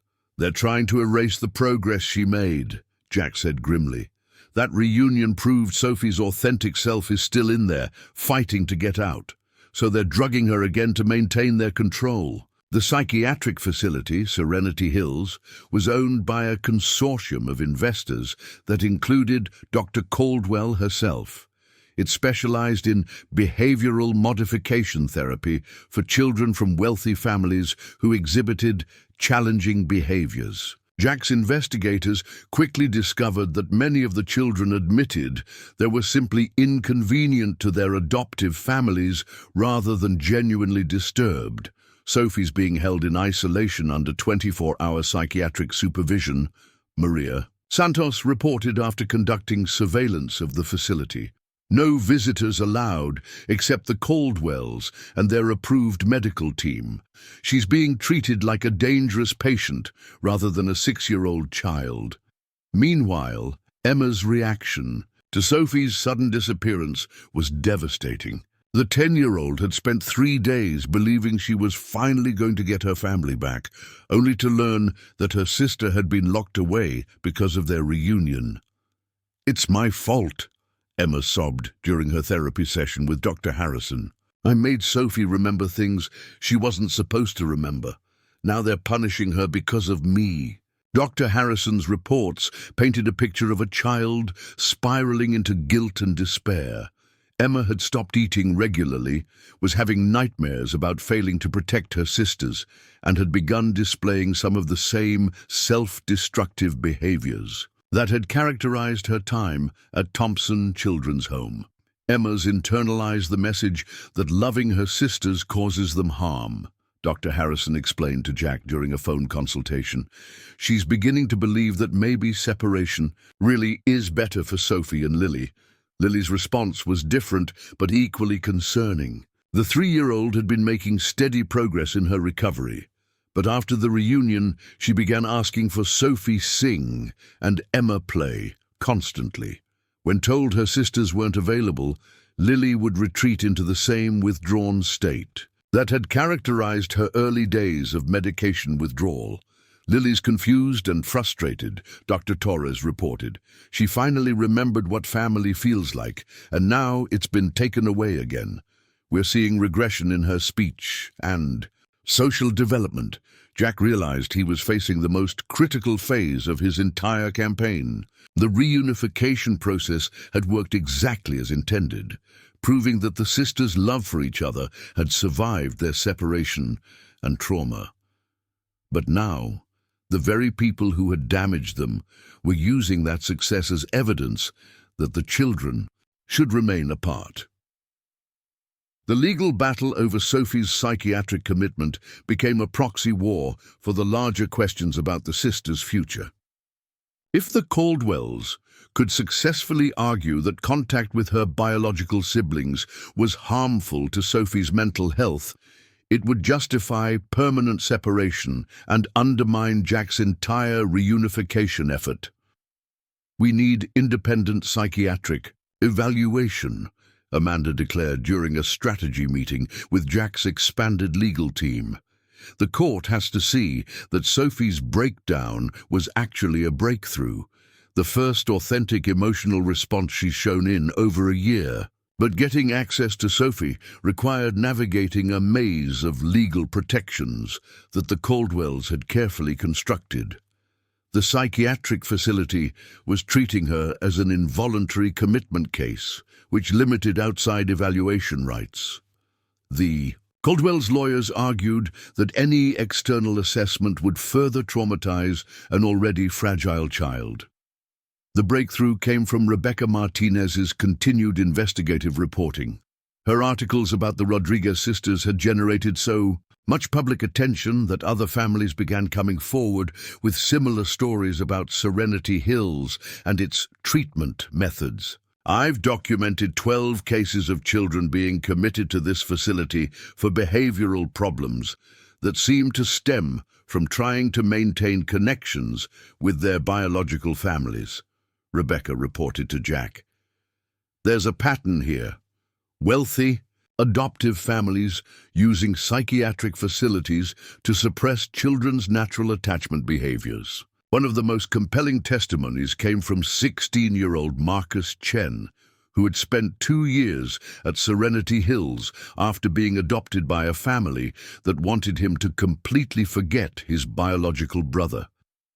"They told me that missing my brother was a mental illness," Marcus testified during a hearing about the facility's practices. "They gave me drugs to suppress what they called maladaptive attachment behaviors. But missing someone you love isn't crazy, it's human." The public pressure generated by these revelations forced a federal investigation into Serenity Hills practices. Within a week, Child Protective Services raided the facility and found evidence of systematic medication abuse, isolation punishments, and psychological conditioning techniques that violated multiple federal regulations. Sophie was among 17 children removed from the facility during the raid. The footage of her being carried out, pale and disoriented from days of forced medication, sparked nationwide outrage and protests outside Dr. Caldwell's Beverly Hills home. "She's been heavily sedated for the past week," Dr. Torres reported after examining Sophie following her removal. "They were using the same kind of pharmaceutical suppression on her that Margaret Henderson used on Lily. We're looking at another detoxification process." Jack felt his world shift as he watched Sophie in the medical facility, recognizing the same vacant expression that had characterized Lily's condition after her rescue. The Caldwells had essentially erased the progress Sophie had made during the reunion, using psychiatric authority to justify chemical control. But this time, Sophie's recovery was different. Unlike Lily, who had no conscious memory of life before medication, Sophie retained clear recollections of reconnecting with her sisters. As the drugs cleared her system, she began asking for Emma and Lily immediately. "Where are my sisters?" was Sophie's first coherent question after 3 days of detoxification. "I remember them. I remember our song. Where are they?" The second reunion, held 1 week after Sophie's rescue from Serenity Hills, took place in a secure medical facility. Under heavy security, the Caldwells had been stripped of custody rights pending criminal investigation, but their legal team was still fighting for supervised visitation privileges. Emma entered the reunion room with visible anxiety, terrified that Sophie would blame her for the psychiatric commitment, but Sophie's reaction was immediate and decisive. "Emma!" Sophie called out, her voice weak but authentic. "They tried to make me forget you again, but I didn't. I kept singing our song in my head, even when they gave me medicine to make me sleep." The relief on Emma's face was overwhelming as she rushed to embrace her sister. "I thought I hurt you," Emma whispered. "I thought loving you made bad things happen to you." "No," Sophie said firmly, her 6-year-old voice carrying surprising strength. "Bad people hurt me, but loving you makes me feel like myself again." Lily's entrance completed the reunion, and for the first time in almost 18 months, all 3 Rodriguez sisters were together without artificial constraints or time limits. The medical staff had agreed to an extended session to allow natural bonding without therapeutic pressure. "Tell me about the ranch," Sophie said to Jack during a quiet moment in the reunion. "Emma says you have horses and that we might get to live there together." Jack knelt beside Sophie's chair, struck by the directness of her question. The 6-year-old had been through more trauma than most adults, but she was still capable of hope and trust. "I have a big house with lots of rooms," Jack said carefully, "and horses and space to run and play, and no one who would ever try to make you forget your sisters. But first, we have to make sure the courts agree that you 3 belong together." "They do," Sophie said with quiet certainty. "We've always belonged together. Even when we were apart, we belonged together." The final custody hearing was scheduled for December 15th, exactly 2 years after the original separation. Judge Santos had consolidated all 3 cases into a single proceeding that would determine the sisters' permanent placement. The courtroom was packed with media, advocates and supporters who had followed the Rodriguez sisters' story. Jack sat in the front row with his legal team, watching as Emma, Sophie and Lily were brought in together for the first time in a legal setting since their original separation. The Hendersons had agreed to a plea deal that included restitution for Lily's medical treatment in exchange for reduced criminal charges. Margaret Henderson was undergoing psychiatric treatment herself, finally forced to confront the reality of what she had done to a helpless child. The Caldwells were fighting more aggressively despite the criminal charges pending against Dr. Caldwell for medical abuse. Their lawyers argued that Sophie had been optimally placed with them and that the recent disruptions had damaged her development progress. "Your Honor," Dr. Caldwell testified during her portion of the hearing, Sophie had achieved remarkable developmental milestones under our care. These forced reunions with her biological siblings have caused severe regression that may take years to remedy. But Dr. Chen's testimony systematically destroyed the Caldwell's arguments. She presented video evidence from the therapy sessions, showing Sophie's transformation from artificial compliance to authentic emotional expression. What Dr. Caldwell calls optimal development is actually systematic suppression of normal childhood behaviors, Dr. Chen explained. Sophie's regression was actually progression towards psychological health. A 6-year-old child should not speak like a clinical manual or suppress natural affection for her family. Emma's testimony was the most powerful moment of the entire hearing. The 10-year-old approached the witness stand with dignity beyond her years and spoke directly to Judge Santos about what family meant to her. "Your Honor, my sisters and I have been through terrible things," Emma said, her voice clear and strong. "People tried to make us forget each other, tried to convince us we were better off apart, but we're not better apart. We're stronger together. Sophie is creative and funny and kind when she's allowed to be herself. Lily is smart and brave and full of love when she's not being drugged. And I'm only me when I can take care of them like a big sister should." Emma paused, looking directly at Jack before continuing. "Mr. Coleman fought for us when no one else would. He didn't want to buy us or change us or make us into something we're not. He just wanted us to be sisters again. That's what we want, too. To be a family again, with someone who understands that families belong together." Judge Santos deliberated for less than an hour before returning with her decision. The courtroom fell silent as she prepared to announce the fate of 3 children who had become symbols of systemic reform. "In the matter of the Rodriguez sisters," Judge Santos began, "this court finds that the children's best interests are served by maintaining their sibling relationships and family bonds.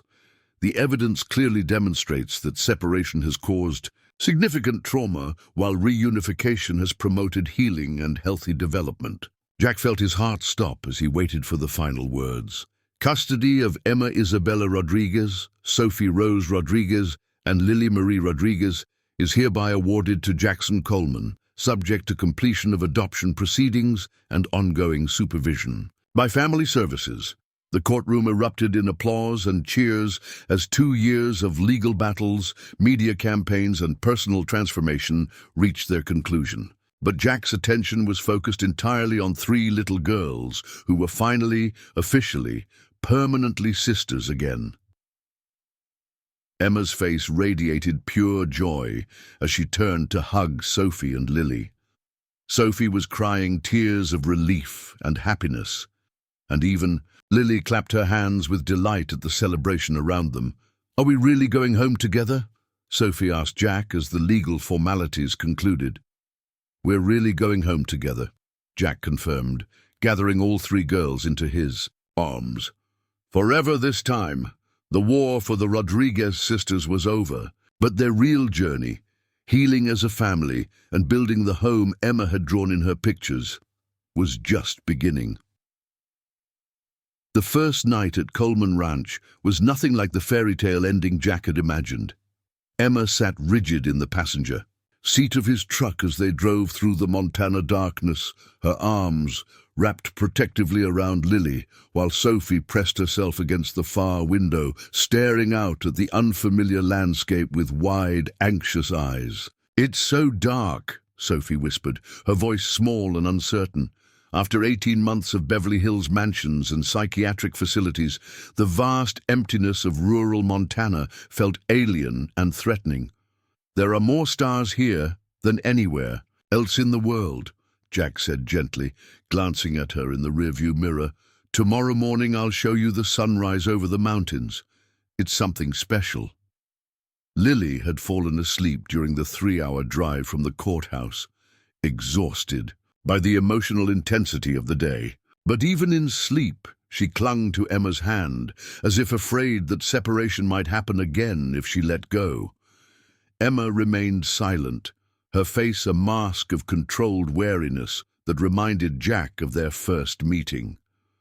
Despite the legal victory, despite the joy of reunion, she was still protecting herself against disappointment. 2 years of systematic betrayal by adults had taught her not to trust promises until they proved themselves through action. The ranch house came into view as they crested the final hill, its windows glowing warmly against the winter landscape. Jack had spent the past month preparing for this moment, working with child psychologists and family therapists to create a space that would feel safe rather than overwhelming for 3 traumatized children. "It's huge," Sophie breathed, her first positive response since leaving Denver. "Big enough for all of us to have our own space when we need it," Jack explained, "but also plenty of room to be together when we want to be." Maria Santos met them at the front door, her role having evolved from private investigator to trusted family assistant. She had been the one constant adult presence throughout the legal battles, and the girls had learned to associate her with safety and honesty. "Welcome home, girls," Maria said warmly, helping carry the small bags that contained everything the sisters owned in the world. "I've got hot chocolate waiting, and there's pizza in the oven if anyone's hungry."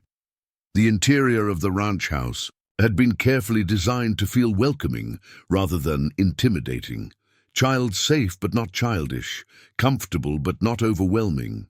Jack had consulted with trauma specialists about everything from color schemes to furniture placement, understanding that environment could either support healing or trigger painful memories.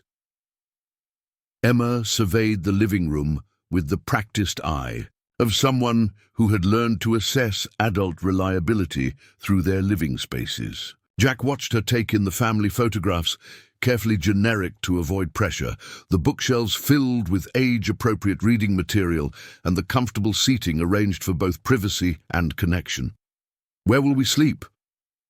Emma asked, her tone carefully neutral. "I'll show you," Jack said, leading them down a hallway toward bedrooms he had spent weeks preparing. "You each have your own room, but they're all connected so you never have to feel alone." Emma's room was painted a warm yellow, with windows overlooking the horse pastures. Sophie's was decorated in soft blues and greens, with a desk area for art projects and a reading nook filled with books. Lily's room featured cheerful pinks and purples, with space for toys and a rocking chair where bedtime stories could be shared. But the most important feature was the connecting doors between all 3 rooms, with child-safe locks that only the girls could control. They could choose privacy or connection without adult interference. "You can change anything you don't like," Jack said as they toured the bedrooms. "These are your spaces, and you should feel comfortable in them." Sophie paused in front of an easel that had been set up in her room, supplied with art materials and good lighting. "Is this for me?" she asked hesitantly. "If you want it to be," Jack replied. "Emma told me you used to love drawing and painting before everything that happened. I thought you might like to try again." For the first time since leaving the courthouse, Sophie smiled, a tentative expression that reminded Jack of the creative child Emma had described in her memories. Lily woke up fully as they settled in the living room with hot chocolate, looking around with the wide-eyed curiosity that medication had suppressed for so long. Her developmental delays were still evident, but her natural intelligence was beginning to reassert itself as her brain cleared from pharmaceutical interference. "Horses?" Lily asked, pointing toward the windows that faced the pastures. "5 horses," Jack confirmed. "Would you like to meet them tomorrow?" Lily nodded enthusiastically, the first spontaneous expression of interest she had shown since her rescue from the Henderson home. The evening routine that first night was carefully structured but flexible, designed to help the girls feel secure without being controlled. Jack had worked with child development specialists to create age-appropriate expectations that prioritized emotional safety over behavioral compliance. Bath time was supervised by Maria, who had experience with traumatized children and understood the need for patience and respect for personal boundaries. The girls' bedtime routines would be established gradually based on their individual needs and comfort levels rather than arbitrary adult schedules. "Do we have to go to school tomorrow?" Emma asked as they prepared for bed, her voice carrying the exhaustion of someone who had carried adult responsibilities for too long. "Not until after the holidays," Jack assured her. "The court ordered a transition period where you can adjust to being together before adding school stress. We'll use that time to figure out what kind of educational approach works best for each of you." The sleeping arrangements that first night revealed how deeply the separation trauma had affected all three girls. Despite having their own carefully prepared bedrooms, Emma, Sophie, and Lily all ended up sleeping together in Emma's room, piled on the bed like puppies seeking comfort and security. Jack found them there the next morning, Emma curled protectively around her sisters, Sophie's hand still clutching the art supplies she had been holding when she fell asleep, and Lily nestled between them with a contentment that had been missing from her expression for almost 2 years. They slept through the night, Maria reported quietly as Jack watched his new daughters sleep. No nightmares, no crying, no waking up asking for each other. First time any of them has had uninterrupted sleep since we started monitoring their recovery. The following days established a rhythm that was part recovery process, part family building, and part learning how to be children again. Each sister had different needs and different timelines for healing, requiring Jack to become expert in trauma-informed parenting practically overnight. Emma's challenges centered around her hyper-responsibility and need to control her environment. Having been forced into a parental role at age 8, she struggled to accept that an adult was now available to handle family decisions and protection. Her first instinct was to manage her sister's needs, mediate conflicts, and anticipate problems before they occurred. "Emma, sweetheart," Jack said gently one morning when he found her organizing everyone's breakfast preferences into detailed charts. "You don't have to take care of everyone anymore. That's my job now." "But what if I don't help and something bad happens?" Emma replied, her voice thick with anxiety. "What if you get tired of us and decide we're too much trouble?" The conversation that followed was one of many that would define their early relationship. Jack learned to address Emma's fears directly while consistently demonstrating through actions that his commitment was unconditional. He showed her the legal adoption papers that made their relationship permanent, explained his financial resources that ensured stability, and most importantly, proved daily that caring for them was joy rather than burden. Sophie's recovery involved rediscovering her authentic personality after 18 months of psychological conditioning. The creative, spontaneous child Emma remembered had been buried under layers of artificial achievement and clinical compliance. Helping Sophie reconnect with her natural interests required patience and careful encouragement. "I don't know how to play anymore," Sophie admitted during her second week at the ranch, staring at the art supplies in her room as if they were foreign objects. Dr. Caldwell said playing was inefficient use of developmental time. Jack sat beside her at the easel, picking up a paintbrush with exaggerated clumsiness. "Good thing I don't know how to paint at all," he said, making deliberately messy strokes across the canvas. "Maybe you could teach me." Sophie's laughter at Jack's artistic incompetence was the first spontaneous joy she had expressed since the reunion. Slowly, tentatively, she began to remember what it felt like to create for the pleasure of creation rather than to meet adult expectations. Lily's needs were different but equally complex. At nearly 4 years old, she was relearning basic childhood, behaviors that medication had suppressed during crucial developmental periods. Her speech was improving daily, but her emotional regulation skills needed careful rebuilding. "Lily mad," she declared during a frustration meltdown over a puzzle that wouldn't cooperate, throwing pieces across the room with impressive force. Instead of punishment or redirection, Jack simply sat with her during the tantrum, offering physical comfort when she was ready to accept it. Puzzles can be really frustrating, he agreed when her anger had subsided. Sometimes it helps to take a break and try again later. These moments of normal childhood behavior, tantrums, artistic experimentation, sibling arguments over toys, were actually signs of healthy development returning after artificial suppression. Jack learned to celebrate these problems as evidence that his daughters were becoming authentic children again. The ranch environment provided natural opportunities for healing activities that traditional therapy settings couldn't offer. The horses in particular proved to be remarkable therapeutic partners for all three girls. Emma connected with Thunder, a gentle but spirited mare who responded to confident, consistent handling. Learning to care for and ride Thunder gave Emma an outlet for her leadership instincts while teaching her that strength could coexist with gentleness. Sophie was drawn to Dancer, a paint horse with unique markings that sparked her artistic imagination. She spent hours sketching Dancer from different angles, slowly rebuilding her creative confidence while developing a relationship with an animal that accepted her authentic self without judgment. Lily formed an immediate bond with Buttercup, a miniature horse whose small size made her less intimidating for a young child still rebuilding trust in her environment. Buttercup's patient, nurturing temperament seemed to understand Lily's need for unconditional acceptance. "The horses don't care about our past," Emma observed one afternoon as they finished their riding lesson. "They just care about how we treat them right now."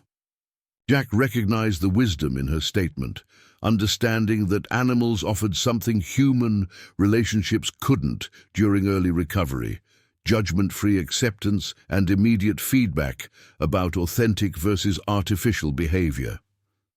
The first major test of their new family structure came during Christmas preparation. None of the girls had experienced a normal family holiday in almost 2 years, and their expectations ranged from anxiety to complete confusion about traditions and gift-giving. "What if we do Christmas wrong?" Sophie asked, studying holiday decoration magazines with the same intensity she had once applied to Dr. Caldwell's achievement protocols. "There's no wrong way to do Christmas in our family," Jack assured her. "We'll figure out what makes us happy and do that." The holiday preparation became a family project that allowed each girl to contribute based on her interests and abilities. Emma organized gift lists and meal planning with her natural efficiency. Sophie created handmade decorations that transformed the house into an art gallery of Christmas spirit. Lily helped with cookie baking, her small hands perfectly sized for detailed decorating work. But the most meaningful tradition they established was the Christmas Eve story circle, where they took turns sharing memories, some painful, some joyful, from their journey to becoming a family. It was during one of these sessions that Sophie made the observation that would define their new beginning. "We used to be broken. Apart," she said, holding hands with Emma and Lily in front of the Christmas tree. "But now we're broken together, and that makes us whole." Jack understood that healing wasn't about erasing the trauma they had experienced, but about integrating those experiences into a stronger, more resilient family identity. The Rodriguez sisters had survived separation, abuse, and systematic attempts to destroy their bonds. Now they were learning that survival was just the beginning of their story. As winter deepened around Coleman Ranch, Jack found himself transformed in ways he had never anticipated. The isolated businessman who had attended a custody hearing by accident had become a father to 3 remarkable children who were teaching him as much about love and resilience as he was teaching them about safety and stability. The hardest part wasn't providing material comfort or even emotional support. It was learning to trust that he was enough, that his love was enough to help these children heal from experiences no child should endure. "Dad," Emma said one evening as he tucked her into bed, using the title naturally for the first time. "Thank you for not giving up on us." "Thank you for teaching me what family really means," Jack replied, his throat tight with emotion. They were no longer three sisters sold separately and a lonely rancher seeking purpose. They were a family, building something beautiful from the broken pieces of their individual pasts. 2 years after the custody decision, Jack Coleman stood in the wings of the Montana State Capitol Auditorium, watching his daughters prepare for the most important performance of their young lives. The Rodriguez Sisters Foundation was hosting its annual fundraising gala, and Emma, Sophie, and Lily had insisted on sharing their story to help other separated families. "Dad, I'm nervous," Sophie whispered, adjusting the microphone clipped to her dress. At 8 years old, she had grown into a confident, creative child whose artwork now hung in galleries across 3 states. But speaking to an audience of 500 potential donors still intimidated her. "Remember what we practiced," Jack said gently, straightening her shoulders with a father's pride. "Just tell them what's in your heart. That's all anyone wants to hear." Emma, now 12, and serving as the Foundation's youngest board member, was reviewing her speech notes with the precision that had made her an honor student at Billings Academy. Her natural leadership abilities had found healthy outlets in student, government debate team, and organizing charity drives for children in foster care. "The statistics are all here," Emma said, tapping her cards. "Over 70,000 sibling groups separated each year. Average placement time of 18 months. Success rate for reunification less than 15%, but we're going to change those numbers." Lily, approaching her 6th birthday, was practicing her part of the presentation with the horses from the ranch's therapy program. The little girl who had once been chemically suppressed into silence was now an animated storyteller whose speeches about finding family had moved audiences to tears across the region. "Buttercup says I should tell them about the singing," Lily announced, stroking her miniature horse's mane, "about how we remembered our song even when we were apart." The foundation had grown from Jack's personal mission into a national organization that had successfully reunited over 200 separated families in just 2 years. But tonight's event was special. It marked the official launch of the Sibling Protection Act, federal legislation that would require courts to prioritize keeping brothers and sisters together unless extraordinary circumstances demanded separation. Senators Williams and Martinez are here, Maria Santos reported, joining the family backstage. Her role had evolved into foundation director, coordinating the legal, social service, and media components of their mission, along with representatives from 12 other states interested in implementing similar legislation. Rebecca Martinez, whose investigative reporting had exposed the corruption that separated the sisters, now served as the Foundation's communications director. Her Pulitzer Prize for the Rodriguez Sisters series hung in the Foundation offices, but she always insisted the real credit belonged to 3 little girls who refused to give up on each other. "The national media coverage is incredible," Rebecca told Jack as they reviewed the evening's schedule. "CNN, 60 Minutes, and the Washington Post all want follow-up interviews. Your family's story has become the face of sibling rights advocacy." But Jack's attention was focused entirely on his daughters, watching them support each other with the same fierce loyalty that had sustained them through their darkest moments. Emma automatically adjusted Sophie's microphone. Sophie helped Lily practice her breathing exercises for stage nervousness. Lily spontaneously hugged both her sisters for luck. "Places, everyone," called the stage manager. "We're starting in 30 seconds. The audience fell silent as the Coleman family took the stage, but Jack could feel the warmth and anticipation. In the room, these weren't strangers evaluating a charity pitch. They were friends, supporters, and fellow advocates who had followed the sisters' journey from courthouse separation to family healing.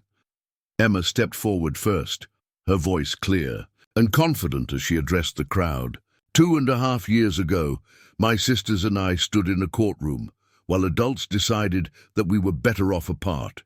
Tonight, we stand here together to make sure that never happens to another family. She spoke about the statistics with precision, but also about the human cost behind those numbers. When you separate siblings, you don't just divide a family, you break hearts that may never fully heal. Children lose their history, their identity, and their hope for the future.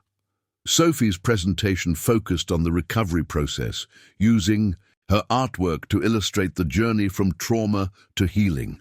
Giant screens displayed her paintings, the dark, confined spaces of institutional care contrasted with bright, open images of ranch life and family activities. Art helped me remember who I was before people tried to change me, Sophie explained, her voice gaining strength as she spoke. But the most important thing I remembered was love. Love for my sisters that no one could make me forget. No matter how hard they tried. Lily's contribution was the most powerful. Despite her young age, she stood at the center of the stage with natural confidence, her dark eyes bright with intelligence and joy that medication had once suppressed. I was very little when we got separated, Lily began, but I never forgot Emma's singing and Sophie's stories. Even when I was sad and confused, I knew somewhere inside that my sisters loved me. Now I know that love is stronger than any bad thing that can happen to families. Then, spontaneously, Lily began singing the lullaby that had sustained them through their separation. 3 little birds sat on my window, and they told me I don't need to worry, because every little thing is going to be all right. Emma and Sophie joined in, their voices harmonizing in the same way they had as small children. The audience sat transfixed as the 3 sisters sang their family song, the melody that had survived. Institutional abuse, psychological conditioning, and pharmaceutical suppression. Jack felt tears streaming down his face as he listened to his daughters reclaim their story, transforming their trauma into purpose and their pain into power. The broken little girls, who had been sold separately, had become strong young women committed to protecting other families from their experience. The Rodriguez Sisters Foundation exists because love should never be sold, Emma concluded as their song ended. Because families belong together, and because every child deserves to know that someone, somewhere, is fighting to bring them home. The standing ovation lasted nearly 5 minutes, but Jack barely noticed the applause. He was focused on 3 remarkable children who had taught him that heroism sometimes looks like an 8-year-old refusing to forget her sisters' names. A 6-year-old singing lullabies to suppress psychological programming, and a toddler maintaining hope despite chemical suppression of her natural joy. The foundation raised over $2.3 million that night, enough to fund legal challenges for 50 separated families and expand their advocacy programs to 6 additional states. But the real victory was watching his daughters transform their survival into service, their healing into hope for others. Later that evening, back at the ranch, the family gathered in their traditional circle for what had become their nightly gratitude practice. It was a simple ritual. Each person shared one thing they were grateful for and one hope for the future. "I'm grateful for Dad," Emma said, her arm around Jack's shoulders. "Not just for fighting for us, but for showing us that being strong means helping other people be strong too." "I'm grateful for art," Sophie added, holding up her latest sketch, a drawing of dozens of children holding hands around the globe. "And I hope other kids get to keep their brothers and sisters like we did." "I'm grateful for horses and singing and chocolate chip cookies," Lily said, with 6-year-old priorities. "And I hope all the sad children find their families like we found ours." Jack's own gratitude was almost too overwhelming to express. "I'm grateful for 3 extraordinary daughters who taught me what love really means," he said finally. "And I hope we never stop fighting for families who need what we found together." The conversation that followed covered their plans for the coming year.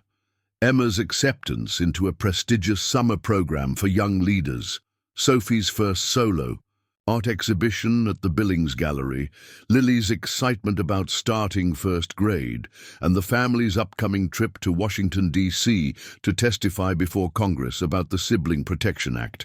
"Are you ever sorry you got involved with us?" Emma asked Jack during a quiet moment, a question that revealed the lingering insecurity that trauma survivors often carry. "Your life was probably a lot simpler before 3 broken kids showed up." Jack looked around at the home they had built. Together, walls covered with Sophie's artwork, bookshelves filled with Emma's debate trophies and academic awards, toys scattered across the floor from Lily's elaborate games with the ranch cats. The quiet, sterile life he had lived before seemed impossibly empty compared to the beautiful chaos of family. "Emma Rodriguez Coleman," Jack said, using her full legal name with mock seriousness. "My life before you 3 was not simpler. It was smaller. You didn't break my quiet. You filled my silence with love, laughter, and purpose I never knew I needed." The bedtime routine that followed was the same one they had developed over 2 years of healing. Individual time with each daughter, checking in about worries or excitement for tomorrow, and the promise that no matter what challenges they faced, they would face them together. Emma's room had evolved into a command center for her various leadership activities, but she still kept the drawing she had made during therapy, 3 sisters holding hands in front of a house. "Look how far we've come from this picture," she said, comparing the simple sketch to their current reality. Sophie's room was an explosion of creative projects, paintings, sculptures, and the easel where she had first remembered how to play. "Dr. Caldwell said making art was inefficient," Sophie mused, "but art made me remember who I really was." Lily's room remained the most childlike, filled with stuffed animals, picture books, and dress-up clothes that reflected her joy in simply being allowed to be a normal little girl.